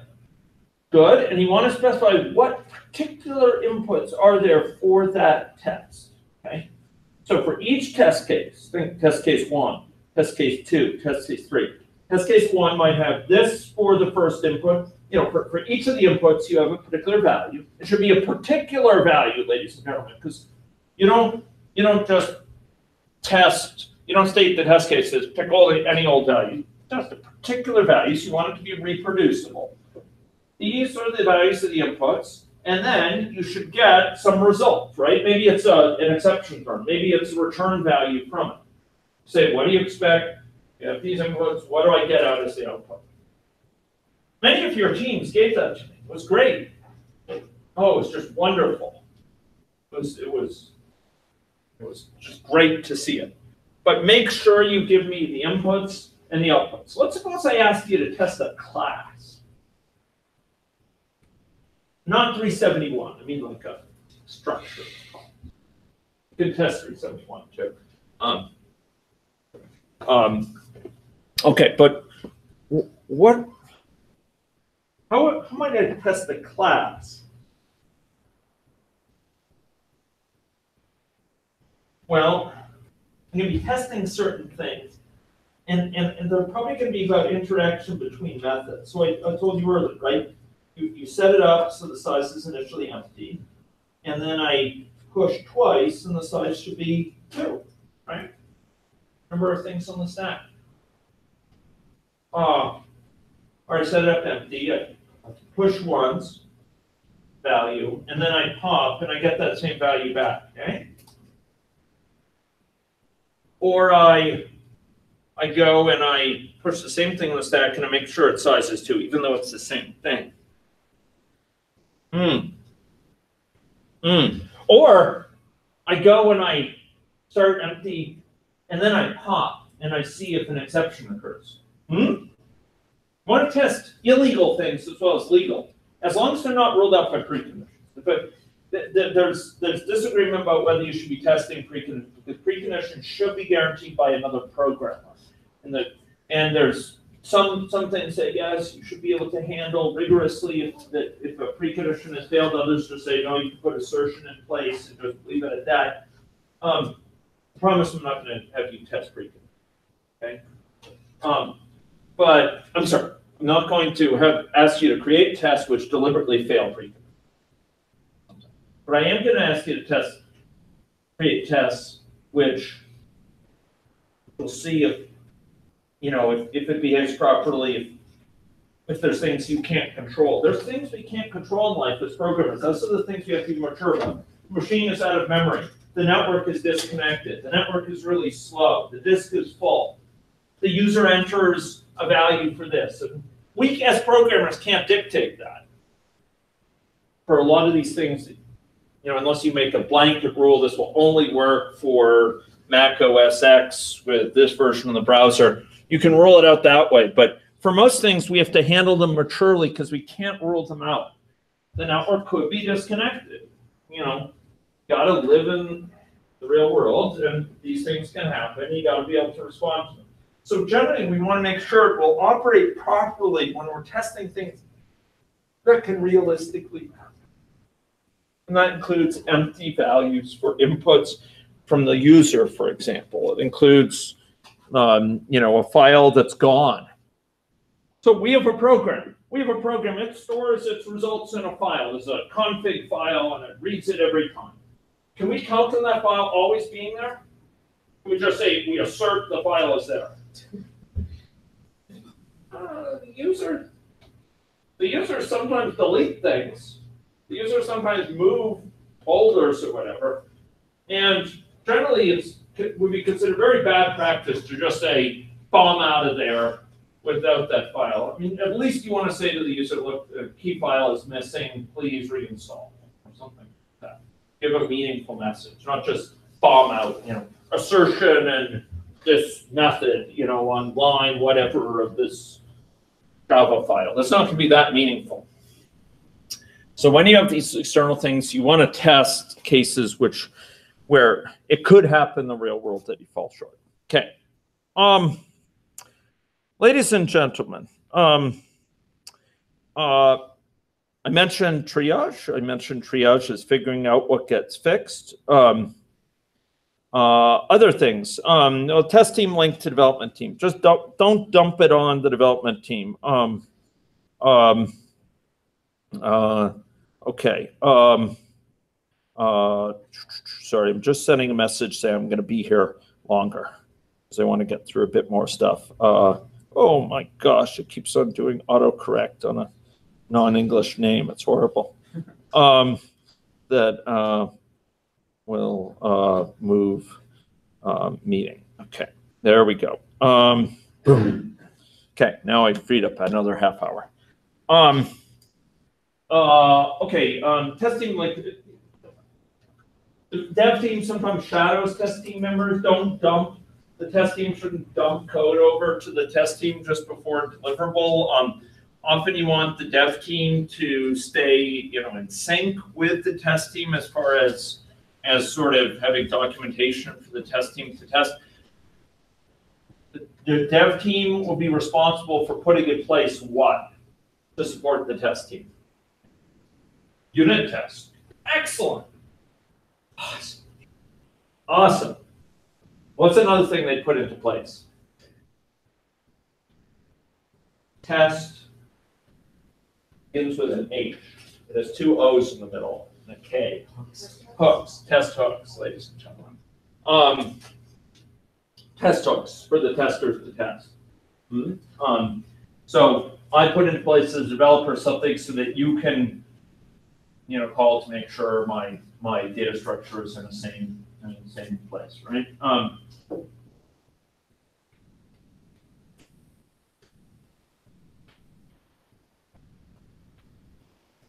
Suppose a defect is caught very early in the development process, requirements phase, compared to being a bit later in the process, maybe design phase, maybe later in the process after a lot of code is written, maybe later after deployment is done. How does the sort of the damage or the cost to fix that change over time? IBM did a great study on that. How does that change?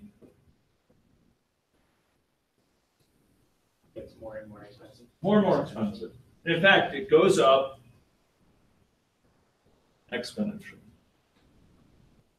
E to the alpha t, where alpha is greater than 0.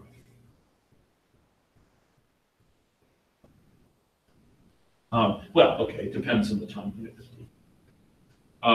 If t is measured in centuries, alpha can be very small. So it's just greater than 0. Okay.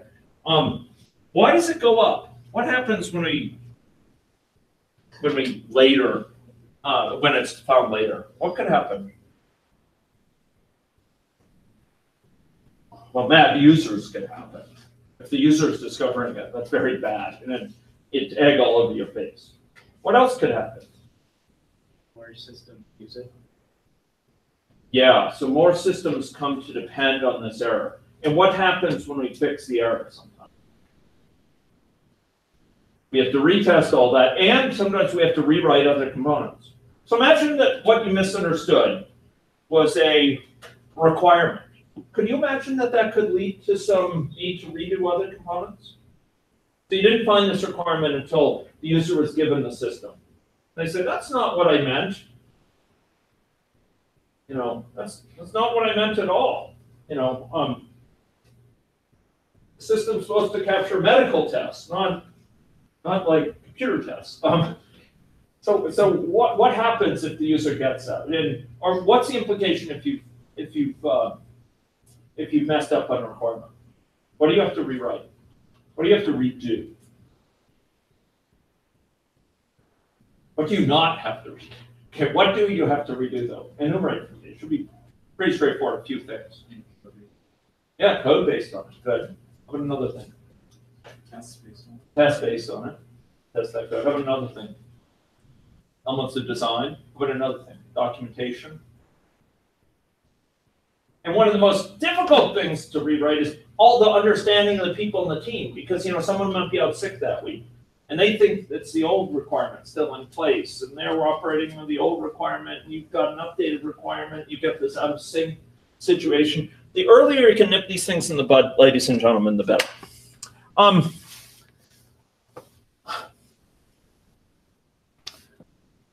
In some quarters, areas like gaming, beta testing is big. In some quarters, like scientific software, medical software, beta testing is not big. Why not? Goes wrong, it's very wrong.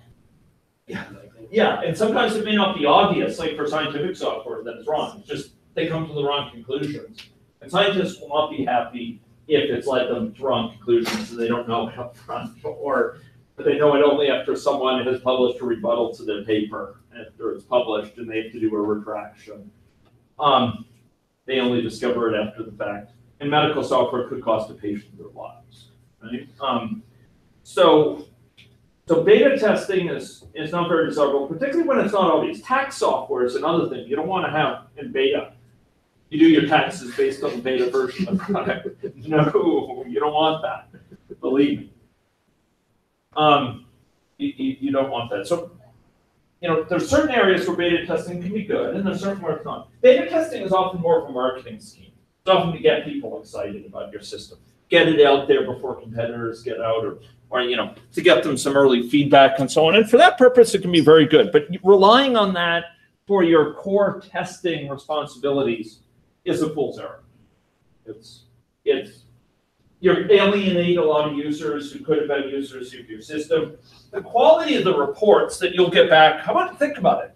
The quality of the reports you'll get back from end users versus the quality of reports you get back from a dedicated testing team. Which do you think are higher quality? Yeah, the testing team is going to be, they're getting paid to do it, right? And they're professional testers. And they're using tools that are up to the job, tools for stress testing, for load testing. They have a sense of usability issues. They're able to run an automated set of tests. They can find things and often describe things in a much better way. They describe the region of the program where it is, under what conditions it occurs. They're actually paid to simplify the cases, see if it can be reproduced in the simplest possible manner. The end users, if you're lucky, they just want out of there until the release version of the product. I'm out of this joint, until it gets fixed. And so often the descriptions they give you are of limited quality. There are exceptions to this. If you're testing with end users who are part of the community for an open source project, who are really committed contributors, they might provide more feedback. But those are developers. Those are other developers typically. They're not end users who are just users of your system. Automated testing. Give me a benefit of automated testing. Yeah, it can be quick. You can rerun after you do a bunch of tests. Say in a continuous integration cycle, you can rerun a bunch of tests and see, make sure that it runs a smoke test. Basically, the system is sane, that all the unit tests pass as part of it.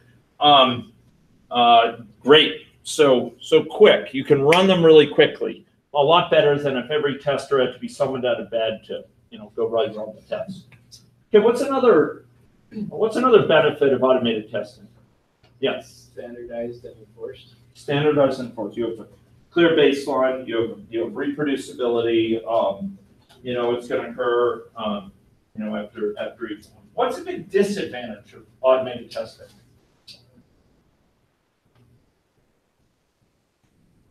Big disadvantage. It takes a lot of time to create automated test software. Some people estimate a factor of 10 amount of work is required to keep an automated test alive throughout the course of its life compared to doing a manual test. Of course, if you run it 100 times in that, you can still get a net positive. What's another problem with an automated test?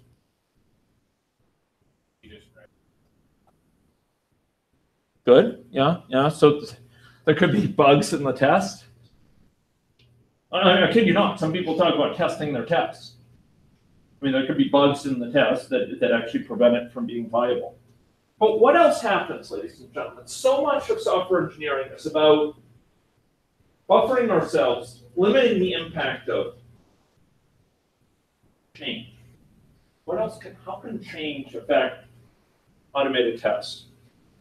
So the system evolves. Suppose you have a set of programmatic tests that are system tests of your system. How can that be affected by change? Yeah. So there are significant times where automated tests have to be rewritten or at least modified when the system evolves. You separate what used to be one screen into two screens. You now have several new inputs on a form. Your automated tests for that form have to be updated to enter things in for that. In short, you're following a moving target. Chances are your code for the test will have to be rerun. Right? Have to be rewritten several times. It used to be worse, believe me, when you folks were young.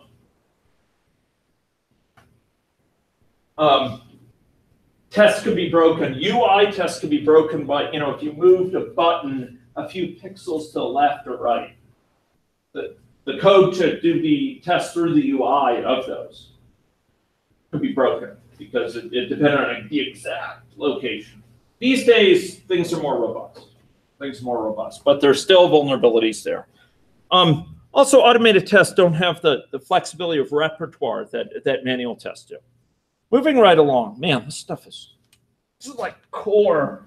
It's like 371, like the liquid essence being directed. I was going to say directed down your throat. That doesn't sound inspiring. It's going to say being brought to the trough. That doesn't also sound very good. But it's being distilled into its elixir form and provided to you. Man, if you can know this stuff, you'll be in good shape tomorrow in this very room. What things might you report in a defect report? Give me a couple things. Yeah, how to reproduce it is key. Good. Another thing. Who submitted? Good. Why might you want that? You want to go back with questions? They need to sign off. They need to sign off for it to be fully resolved. They or tester surrogate for them who's able to reproduce and so on. You don't want the developer signing off. Why don't you want the developer signing off? Okay, maybe that's enough said. Why don't you want the developer signing off? Developers often just want it off their back. They may not actually understand it. They may not really grok what's going on, and they may dismiss it and without having really verified that it's done. What other things might we report in a defect report? Yeah, priority and severity are often included. If they're not, someone has to go through and label them later, but it's really good. Maybe the area of the program where it's reported, when it was reported, what the version number of the software was associated with it, the release number, right? The latest, the head of the repo at that time. Bug classifications we talked about. active bugs, triage bugs, etc. Impact of separation concerns in testing. Peggy made the point earlier. I won't repeat it. Test reviews are good. Ladies and gentlemen, you can do reviews of tests often before the code is written in a TDD process, a test-driven development process. And it's important who's doing the testing. True or false? In a well-run software project, all testing is done by testers. True or false? False. Give me a type of test that developers are responsible for. Unit tests. Yeah, typically they're running the unit tests. And writing the unit tests, hopefully, in part to think through what are the requirements, what are the invariants that need to be guaranteed by this code, what are the things that are the post conditions for this if the preconditions are met. We talked earlier about testability, some elements of test hooks, test harnesses, test stubs would be okay. We haven't gotten that thing written yet, perhaps, but we could have something in place for it, or we'll mock it out. You may also want to, this is another investment in testability, have a config file that drives your system through some tests, gets it all set up. We talked about test dynamics, long delays between when you insert a bug versus when it's found and when it's eliminated. And estimating undiagnosed defects we talked about earlier. You folks are good. What's a regression? The term regression is used in several different ways in testing. But broadly speaking, what is it? That once worked and no longer works. Yeah, something that once worked no longer works. Good. And there's two really big cases where it's of great concern. Well, is a regression, if you get a regression in a feature, so it no longer works, is that worse than a new feature that's just being rolled out not working? Which do you think is worse? A regression is worse. Because the user may have documents that count on that feature. They may have worked it into their workflow. They're counting on it, as part of their day-to-day processes, and suddenly it's not working. Once again, you've delivered negative value, not just zero value. All your new features are broken, but the old ones work fine. But a regression can also be a situation where a bug that was fixed once, what? Reappears, reemerges. Again, it goes back. It was fixed, now it goes back to being broken. Why can that occur a lot?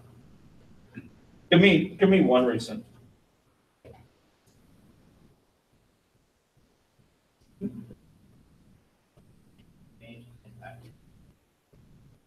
Yeah, so sometimes people make the same logical mistake again. That's one thing. What's another reason? Unstable. It's easy. Yeah, so it's kind of thrashing, it's flailing, and it sort of goes back. Another thing, merge conflicts being handled improperly. Some old code that had been deprecated, have been replaced now because of merge conflict. It gets revived, and the zombie bug comes back. Like the living dead. Yeah. A test escape. Anyone know what a test escape is? The bug that made it through all the tests, didn't catch it, and off it gets to the user. Bad. Bad for your reputation, then bad for user confidence, sense of quality. And you should be asking, how did that escape? How did it get introduced in the first place? That's one element of learning. And why didn't we find it sooner? What is it about our testing process that let that through? If you can find that, you might be able to spot a whole bunch of other bugs that would be test escapes coming up. Head them off, because you could find similar types of bugs. Triage we talked about. What's glass box versus black box testing? What is black box testing? Yeah, exactly. It's just a specification, just what it does. You're not looking at the details of how it does it. How about glass box testing? Yeah, the implementation, how it's captured in the code. So you might be looking at code and talking about how to perform. Well, let me ask this. transition coverage. Could you perform that in glass box testing on some code?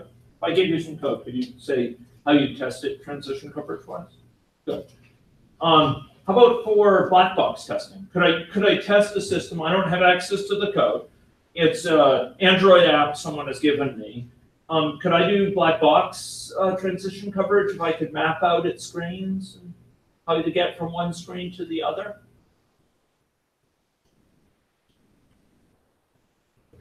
I could figure out, okay, well, how am I going to go from this screen to this screen? There's a way to go from this screen to this screen. I could figure out a set of test inputs for that. I could go from here to here. Same thing with web apps. Same thing with a number of different things. I could test it on black box way, where what's leading to the transitions are user input and things like, is the file on disk as expected and that sort of stuff. I could perform that. It's at a higher level of abstraction typically. It's at the level of screens and user input rather than branches in the code, if statements. But in both cases, you could do it. You can undertake coverage there. Oh, a bunch of methods for test case design, equivalence class testing. What does that mean? So I have an input field for users' surname, last name, as we sometimes say. What are some equivalence classes I could put in there? What are some example equivalence classes? Invalid. Sorry? Invalid. Okay, yeah. So like in particular types of invalid characters. So I might have, for example, things that are not printable or something like that, or things that are special characters that are excluded from English. So I might have some invalid characters. That's good. Give me another equivalence class. What was being tested again? Sorry. So like a user form entry on say a web page for a last name, surname. Okay, good. And that's a lowercase and uppercase. Sure. Be expected to be very valid. Yeah. Very long, or yeah. Yeah, so okay, extremely long. I don't have to test all possible very long strings, but I should test at least one where it's really, really long. Or another one where it's empty. I've known several people in my life who don't have a last name. They only have a first name. Or they only have one name. Perfect. There was actually someone here at U of S I knew in my opening years here, and he had an NSID assigned to him. He only had one name, so they made the other two X. It was like IXX. Just first name and not wrong. That's it. So that's good. How about something? How about another sort of equivalence class of stuff? I don't think any last name. Have numeric? Yeah. Okay, so you might make sure that it gives a warning thing for numeric values. That's good. How about last names that are a little bit unusual but quite possible? Special character like a apostrophe, D'Angelo, or where you have names with an apostrophe in it. How about another type of last name? Accents. Sorry? Accents. Yeah, special accents. So there's a whole set, and we don't have to do all possible accents, but we should at least test and handle basic English accents, right? Or Canadian, so English and French. Okay, how about another thing? Well, names that have de grâce, it has two separate words in it. Du toi, right? Two separate words. Those or n separate words. Want to test those. Okay, so those are different equivalence classes. And the principle here is we don't have to, within each equivalence class, at least test a few examples. Don't leave any equivalence class untested. But we don't need to, do a huge number of examples for each. How about a boundary value? What are the boundary values here? Boundaries often between equivalence classes, sort of. And this is less obvious here, but it's sort of things, edge cases, things that are at extremes. A good example of it for this was mentioned by Eric, an empty string. for example. Just empty. It's sort of an edge case. It's a corner case. It's a case that's of the extreme of one versus the other. It's easier to think about, let's say, with a square root function, right? Things like 0 and 1. Or boundaries, yes, so boundaries between negative and positive, for example. We talked about orthogonal arrays. What are orthogonal arrays for? Maximize code coverage without having to test every specific combination. That's exactly it. You're not testing every specific combination, but you're testing every pair of values, but not every complete combination. So maybe you have 5 input fields, each of which is a drop down. And you're not testing, maybe it's a drop down of 10 items in it, right? Each of those 5. You're not testing all possible combinations to be 10 to the 5th combination. But instead, you're doing all possible pairs. So every possible value of the first is paired at least in one test case with every possible value of the second, and every possible value of the third, every possible value of the fourth, and every possible value of the fifth, in at least one test case. But you're not testing all possible combinations. And it turns out it hugely collapses it. Orders and orders of magnitude, and often makes it tractable. Especially, ladies and gentlemen, you might think, well, we could just automated test it, go through all possible. Sometimes you can. But imagine you're testing your phone app, or let's say your web app, with different browsers. So Safari versus Chrome on iOS, iOS 11, and then iOS 10, and so on. You don't want to be doing like 10,000 combinations. I mean, you know, you might be driven bonkers. It would take a long time, right? So you set it up with a smaller number of combinations where you at least test it with each combination of browser in iOS, or each combination of, and version. You know, browser and Android versus versus Apple. You're testing it with different combinations, pairwise of values. Okay, and then I talk quite a bit about path coverage. These are the 3 big steps of coverage. Whenever you see coverage, as we covered, path coverage, these are the 3 things we want. We want to achieve, let's say, node coverage. We want to achieve transition coverage. We want to achieve prime path coverage. And some I didn't cover, round trip coverage, what have you. These are the 3 things we want to go through. Number 1, we identified the set of things we need to cover. I want to cover all branches in this code. I want to cover all transitions between screens in this app. So I want to identify those transitions. I want to identify those branches. These are the things I want to cover. That doesn't mean that there's going to be one test case that covers all of them. And just collectively, I need a bunch of concrete test cases that will cover these. So I want to be clear about what am I going to cover? These transitions or what have you.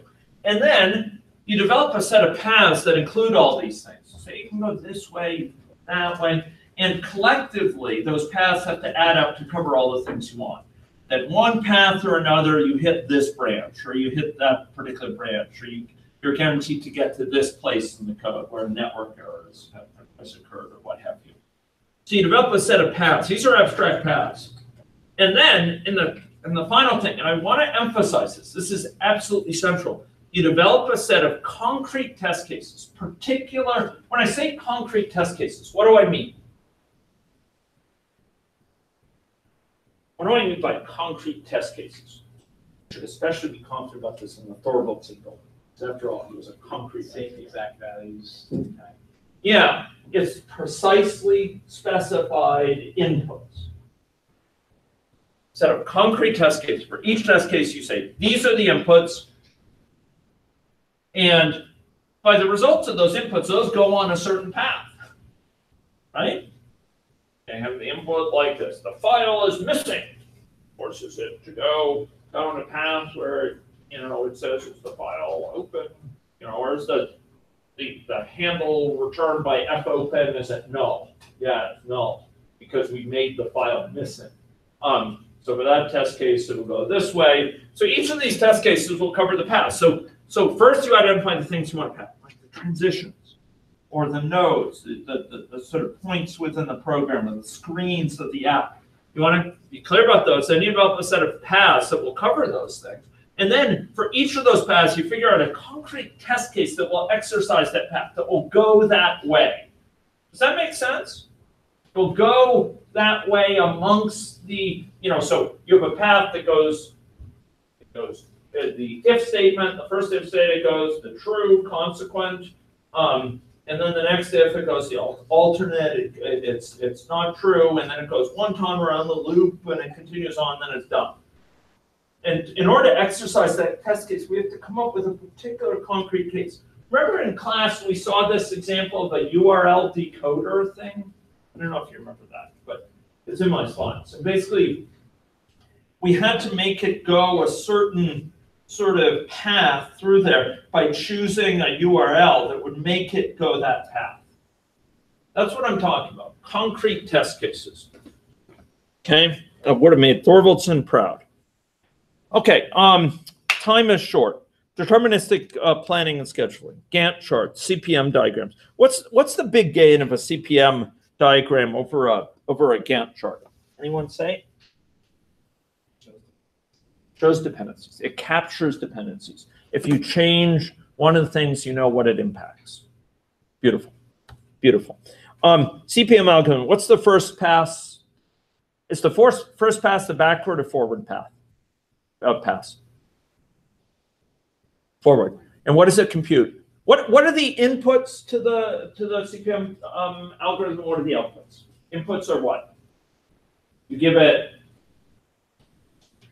Yeah. So a set of tasks, and for each task, estimated time and dependencies. What other tasks it depends on? And what does it give you as output? 4 things, and other things derived from them. What are the 4 things?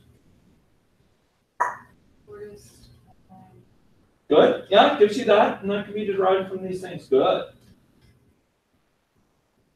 Early start, early finish, late start, late finish. What does it mean, early start? Earliest they should possibly start.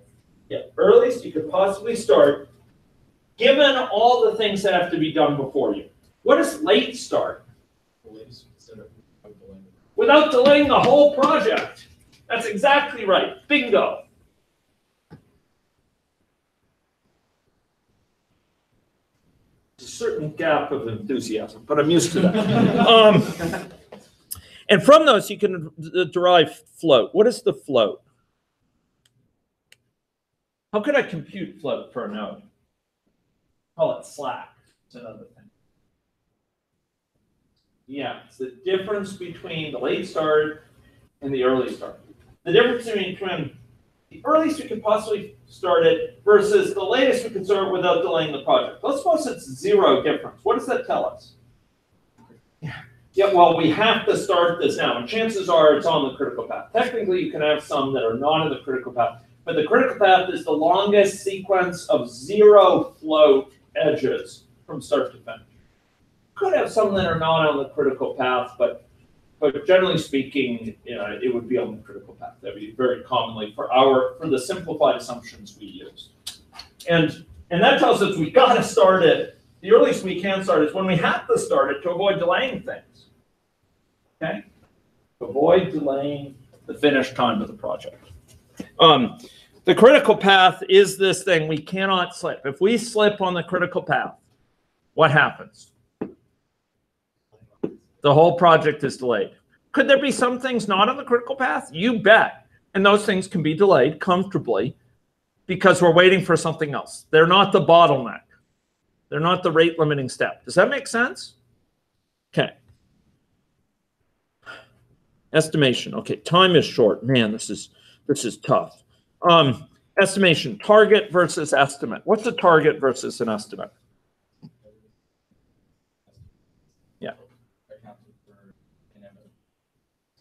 Yeah, an estimate is really sort of an educated, informed, well thought through sort of inference about how long it might take. A target is something, it's often aspirational. It's something we'll shoot for. We talked about range versus point estimates, some of the issues there. We talked about the optimistic bias, uncertainty in estimates, and the need to communicate uncertainty. Ladies and gentlemen, peer reviews. We talked about early forms of peer review. Some forms of peer review have formal review structure. Give me a form of peer review that has a formal review structure. Sorry? Inspections. Often we have people in defined roles. The presenter is someone other than the author, typically. We have these defined readers. The author is there. There's someone who's taking notes. And there's sort of a well-defined process with that. Someone's watching the time, etc. You don't want reviews to be a witch hunt. And you can only review so much within the time. And there's lots of good times to conduct them, particularly in the transition between phases, sort of the interface between phases.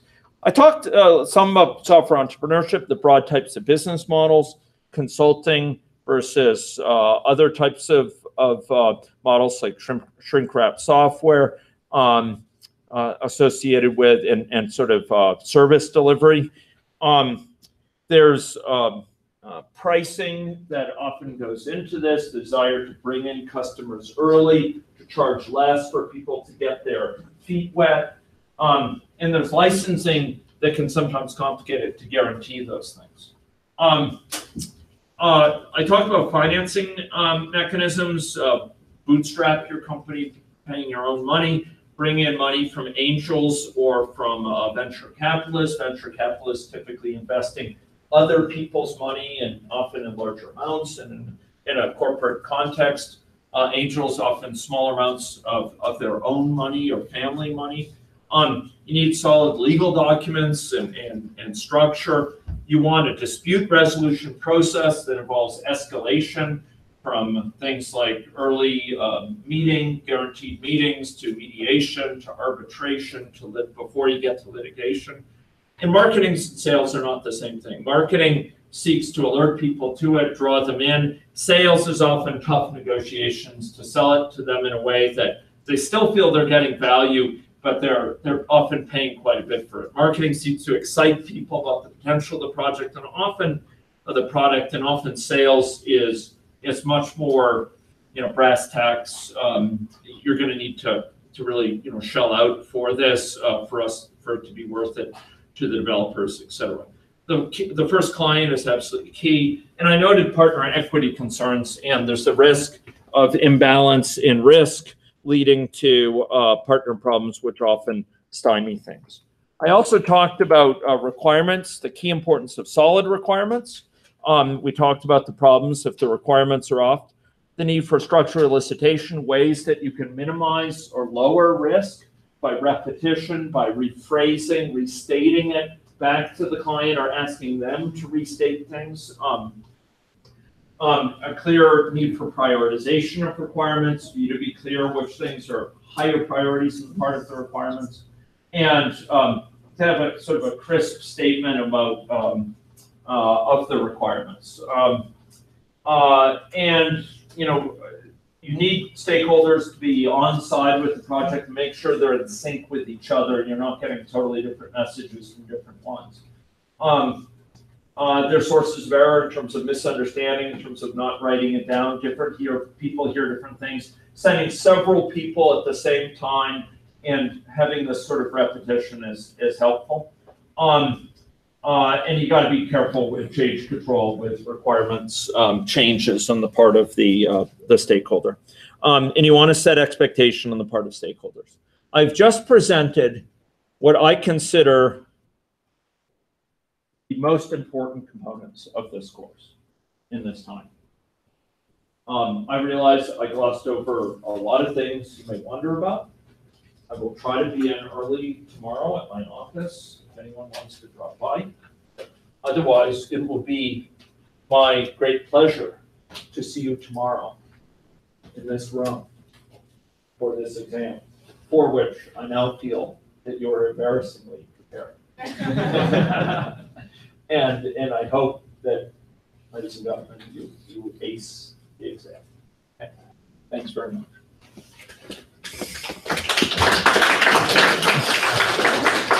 I'm fortunate to have had the opportunity to post this, thanks to the feedback from people.